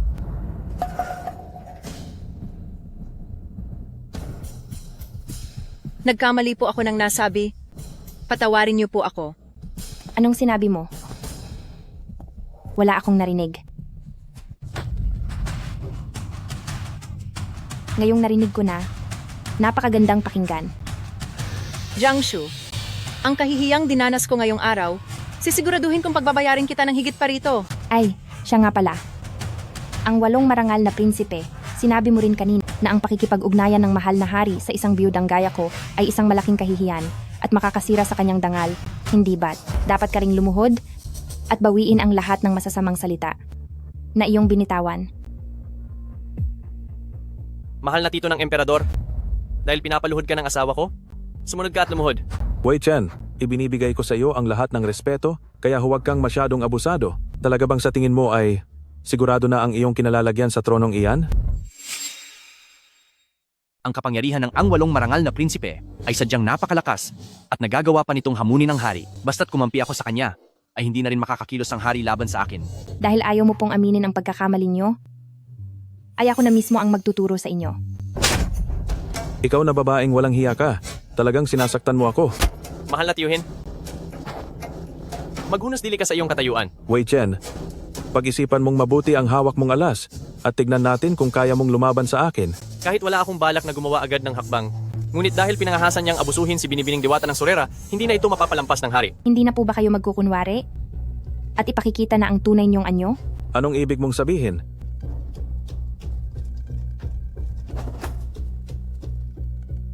Likyu, basahin mo. Opo. Noong Mayo ng 2 taon ng Yuanqi, tumanggap ang 8 marangal na prinsipe mula sa gobernador ng transportasyon ng 800,000 dolyar na pilak upang itago ang nawawalang pondo para sa pagkain. Noong Enero ng 4 na taon ng Yuanqi, nakipagsabuatan siya kay Assistant Minister of the Ministry of Personnel upang magbenta ng mga posisyon sa pamahalaan. Noong Setyembre ng 5 taon ng Yuanqi, nang muntik ng sakta ng hari habang naglilibot ng palihim, ang ginamit na palaso ng kumuha sa kanya ay galing mismo sa tirahan ng ang 8 marangal na prinsipe.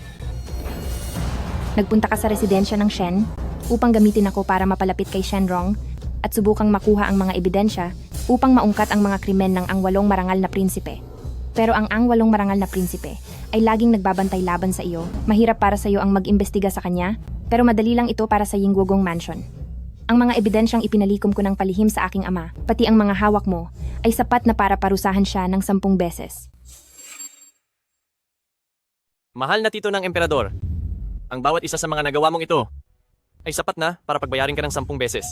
Dahil sa ating pagiging magkadugo, hindi kita tutuluyan ng lubusan. Simula sa araw na ito, tatanggalin ko ang lahat ng iyong kapangyarihan sa militar at kailangan mong manatili sa loob at pagsisihan ang iyong mga gawa. Nang walang utos, hindi ka maaaring lumabas ng mansion kahit isang hakbang. Tiyo mo siya. Noong nandito pa ang dating emperador, nirerespeto niya pa ito. Tapos ganyan ang itatrato mo sa nakatatanda sa iyo. Sige. Ang nangyari ngayong araw, tatandaan ko ito. Siguraduhin mong hindi ka magsisisi. Hindi ako kailanman gumagawa ng bagay na pagsisisihan ko. Mga tauhan, ibalik si ang 8 marangal na prinsipe at si prinsesa sa kanilang mansyon at bantayan silang mabuti.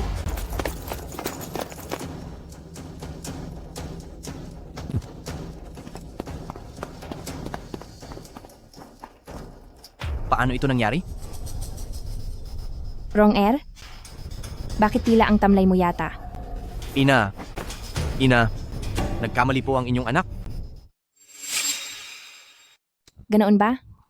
Saan ako nagkamali? Nabulag po ang anak ninyo. Naniwala ako sa panunulsol ng mga utusan, kaya pumanig ako sa iba para pagdudahan kayo. Ina, patawarin niyo po ako sa pagkakataong ito. Shenrong, sa mga araw na naglalakbay ako ng palihim, ang lahat ng iyong mga kasalanan ay kitang-kita ko. Ikaw, nagbenta ka ng mga posisyon sa gobyerno, tinangkang saktan ang iyong ina, minaltrato ang sarili mong mga anak, magkakaila ka pa ba? Likyo. Ito ang lahat ng mga ebidensya laban sa iyo.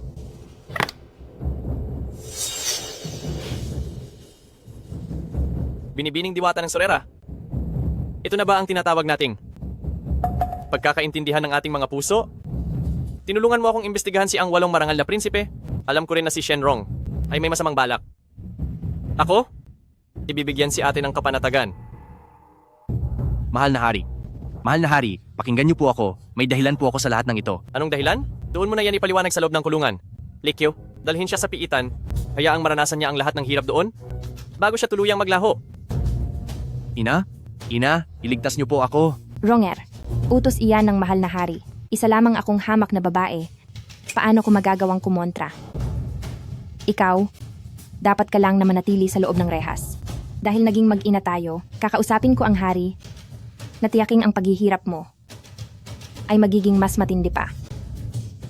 Jiangshu, napakasama mong babae. Paparusahan ka ng langit. Napakamaingay. Sige na. Ayos na ang lahat.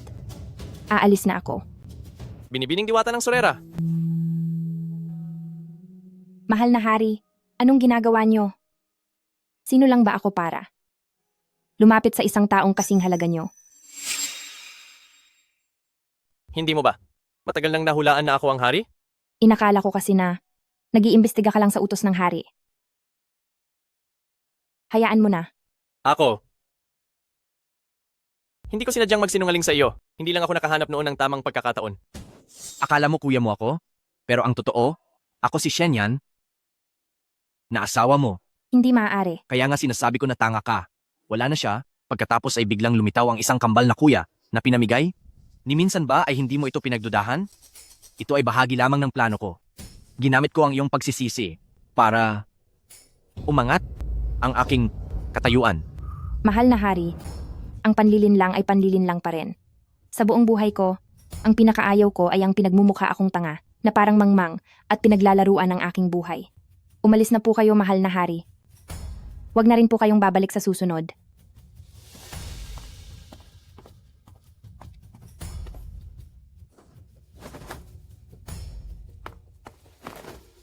Mahal na hari, kung talagang hindi nyo siya matiis, bakit hindi nyo na lang siya habulin? Para magpaliwanag ng maayos? Hindi mo maiintindihan. Kanina, ang kanyang mga mata ay puno ng kalungkutan. Pero dahil malungkot siya, ibig sabihin ay mahalaga pa rin ako sa kanya. Ako? Siguradong magagawa kong makuha muli ang loob niya. Basta po alam ninyo ang inyong ginagawa. Ang kasamaan niya ang 8 marangal na prinsipe. Ngayong malinaw na ang mga ebidensya, bakit nyo lang siya ikinulong sa loob ng bahay? Ang taong tulad niya, kung hindi matatapos ng tuluyan, siguradong magiging malaking problema balang araw. Si ang 8 marangal na prinsipe ay matagal nang nagpapalakas at ang kanyang mga kakampi ay nasa buong gobyerno. Kung parurusahan natin siya ngayon, ang mga nagtatago sa dilim ay hindi natin mahuhuling lahat. Napakahusay niyo po, mahal na hari. Magpapadala pa ako ng mga tauhan para bantayan si ang 8 marangal na prinsipe. Pero po, maraming araw na kayong wala sa palasyo. Ang mga gawain sa gobyerno ay nakatambak na po. Dapat na po ba? Dapat na po ba kayong bumalik sa palasyo? Hindi pa. Hindi ko pa napapaamo muli ang aking asawa. Ang prioridad ko ngayon ay makuha muli ang loob ni binibining diwata ng Sorera.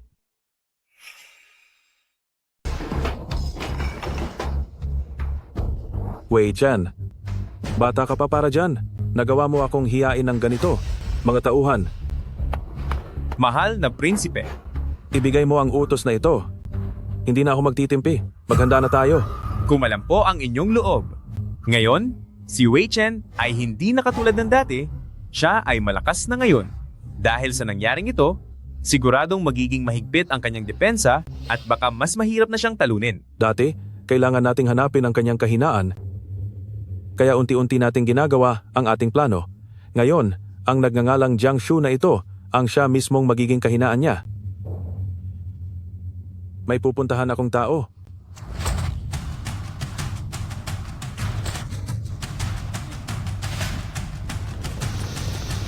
Huwag mong hayaang mawala na siya. Huwag kang mag-alala, alam ko ang aking ginagawa. Tinitiyak ko sa iyo, ipaparanas ko sa kanya ang lahat ng parusa.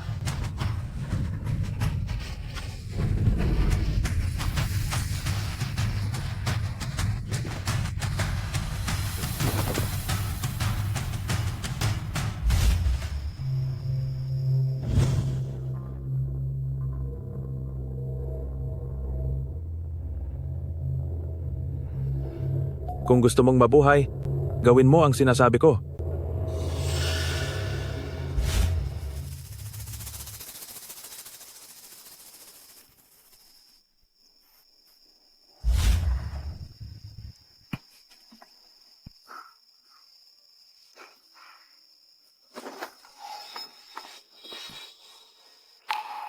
Mrs., sa tingin ko talaga ay napaka-pamilyar mo sa akin.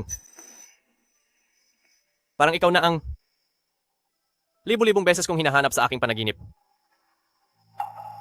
Binibining diwata ng Sorera.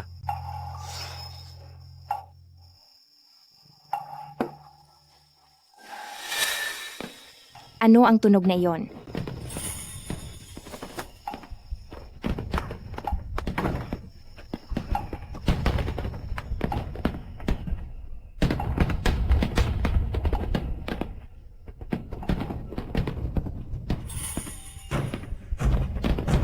Ate, niloko kita. Ate, nagmali ako. Hindi ako gagawa ng kahit anong dahilan. Ang mali ay mali. Dahil alam mo nang mali ka, bakit nandito ka pa? Ngayong araw, una, napunta ako rito para humingi ng tawad. At pangalawa, mayroon akong ibibigay sa iyo. Ang mga gamit mula sa mahal na hari ay hindi nararapat para sa isang tulad ko. Sinabi kong nararapat ito sa iyo. Kaya tanggapin mo ito.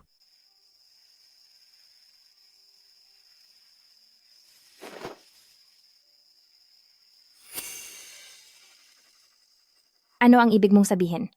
Ito ang pangako ko kay ate.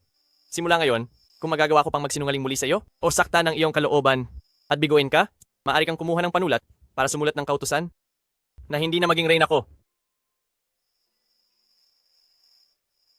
Sino ang reyna mo? Ate, handa ka bang maging reyna ko at makasama ko habang buhay? Hanggang sa pagtanda? Kung susubukan mo uli akong lokohin, hihiwalayan na kita. Masusunod po ate.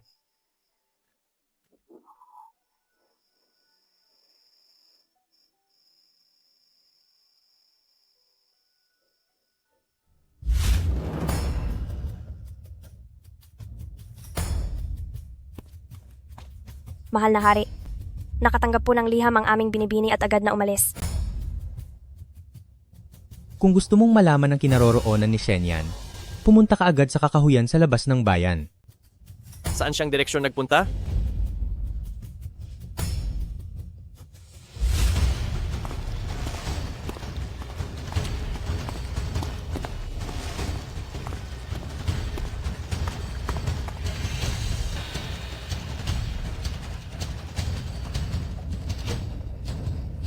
Bakit nandito ka? Bakit hindi ako? Mahal kong ina, mukhang ikaw. Bagamat naging reyna ka na, pero mukhang hindi pa rin matahimik ang isip mo sa nawala ko ng brother yan. Nagawa mo pa talagang mag-isang pumunta sa liblib na lugar na ito. Mahalaga talaga siya sa iyo. Mahalaga sa akin? Siyempre, mahalaga siya sa akin. Mas mahalaga siya sa akin kaysa kaninuman sa mundong ito. Dahil mas gusto ko kaysa kaninuman. Na ako mismo ang tatapos sa kaniya at sisiguraduhing wala nang matitira sa kaniya. Anong masasabi mo, Shenyan? Anong sinabi mo? Nagulat ka ba? Matagal ko nang alam ang tunay mong pagkatao. Mula noong dinala mo ang kabit mo at ang anak mo sa labas at tumapak sa pamilyang Shen, alam ko na kung sino ka. Matapos nito, bawat hakbang mo at bawat plano mo ay kitang-kita ko.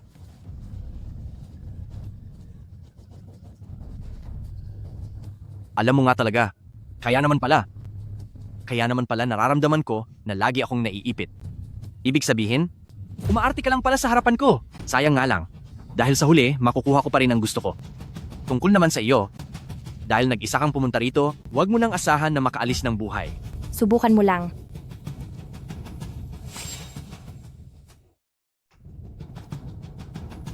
Hindi niya kaya, pero ako kaya ko.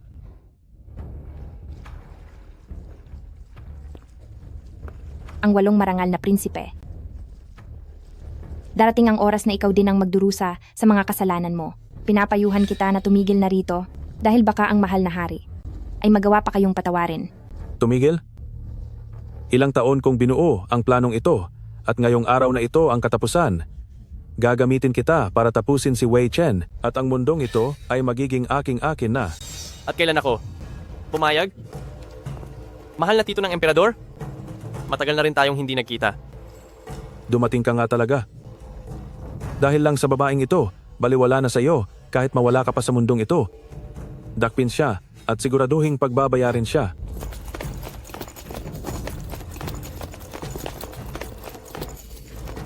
Mahal na tito ng emperador, baka nakakalimutan mo na mayroon pa akong 3 kapatid. Kahit pa mawala ako, ang trono at mundong ito ay hindi mapupunta sa iyo. Ang mga walang kwentang iyon, wala silang panama sa akin ngayong araw na ito.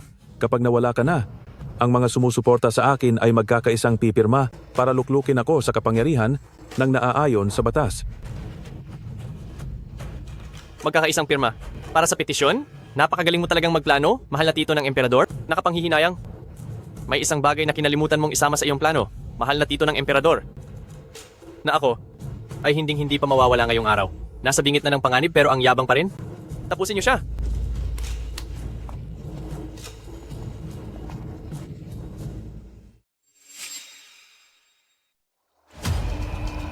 Anong gagawin ninyo? Siyempre, tatapusin na kita, mahal na tiyuhin.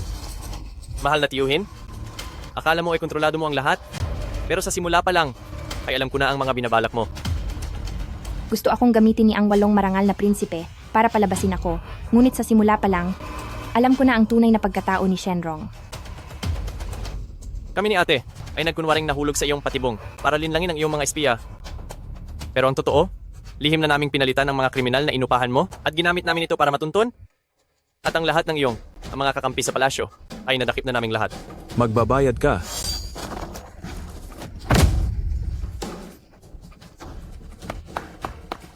Tigil. Hindi na siya makakatakas.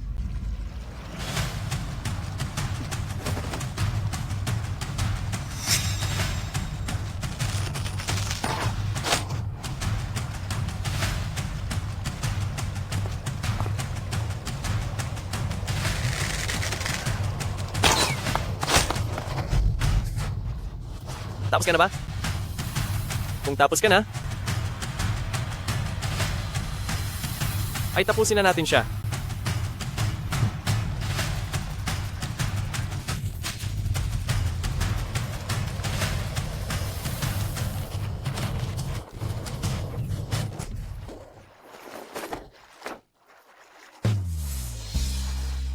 Naku po, huli na ang lahat, ate. Bakit? Anong nangyari? Mahuhuli na tayo sa maswerteng oras. Kailangan na nating magpakasal ngayon din.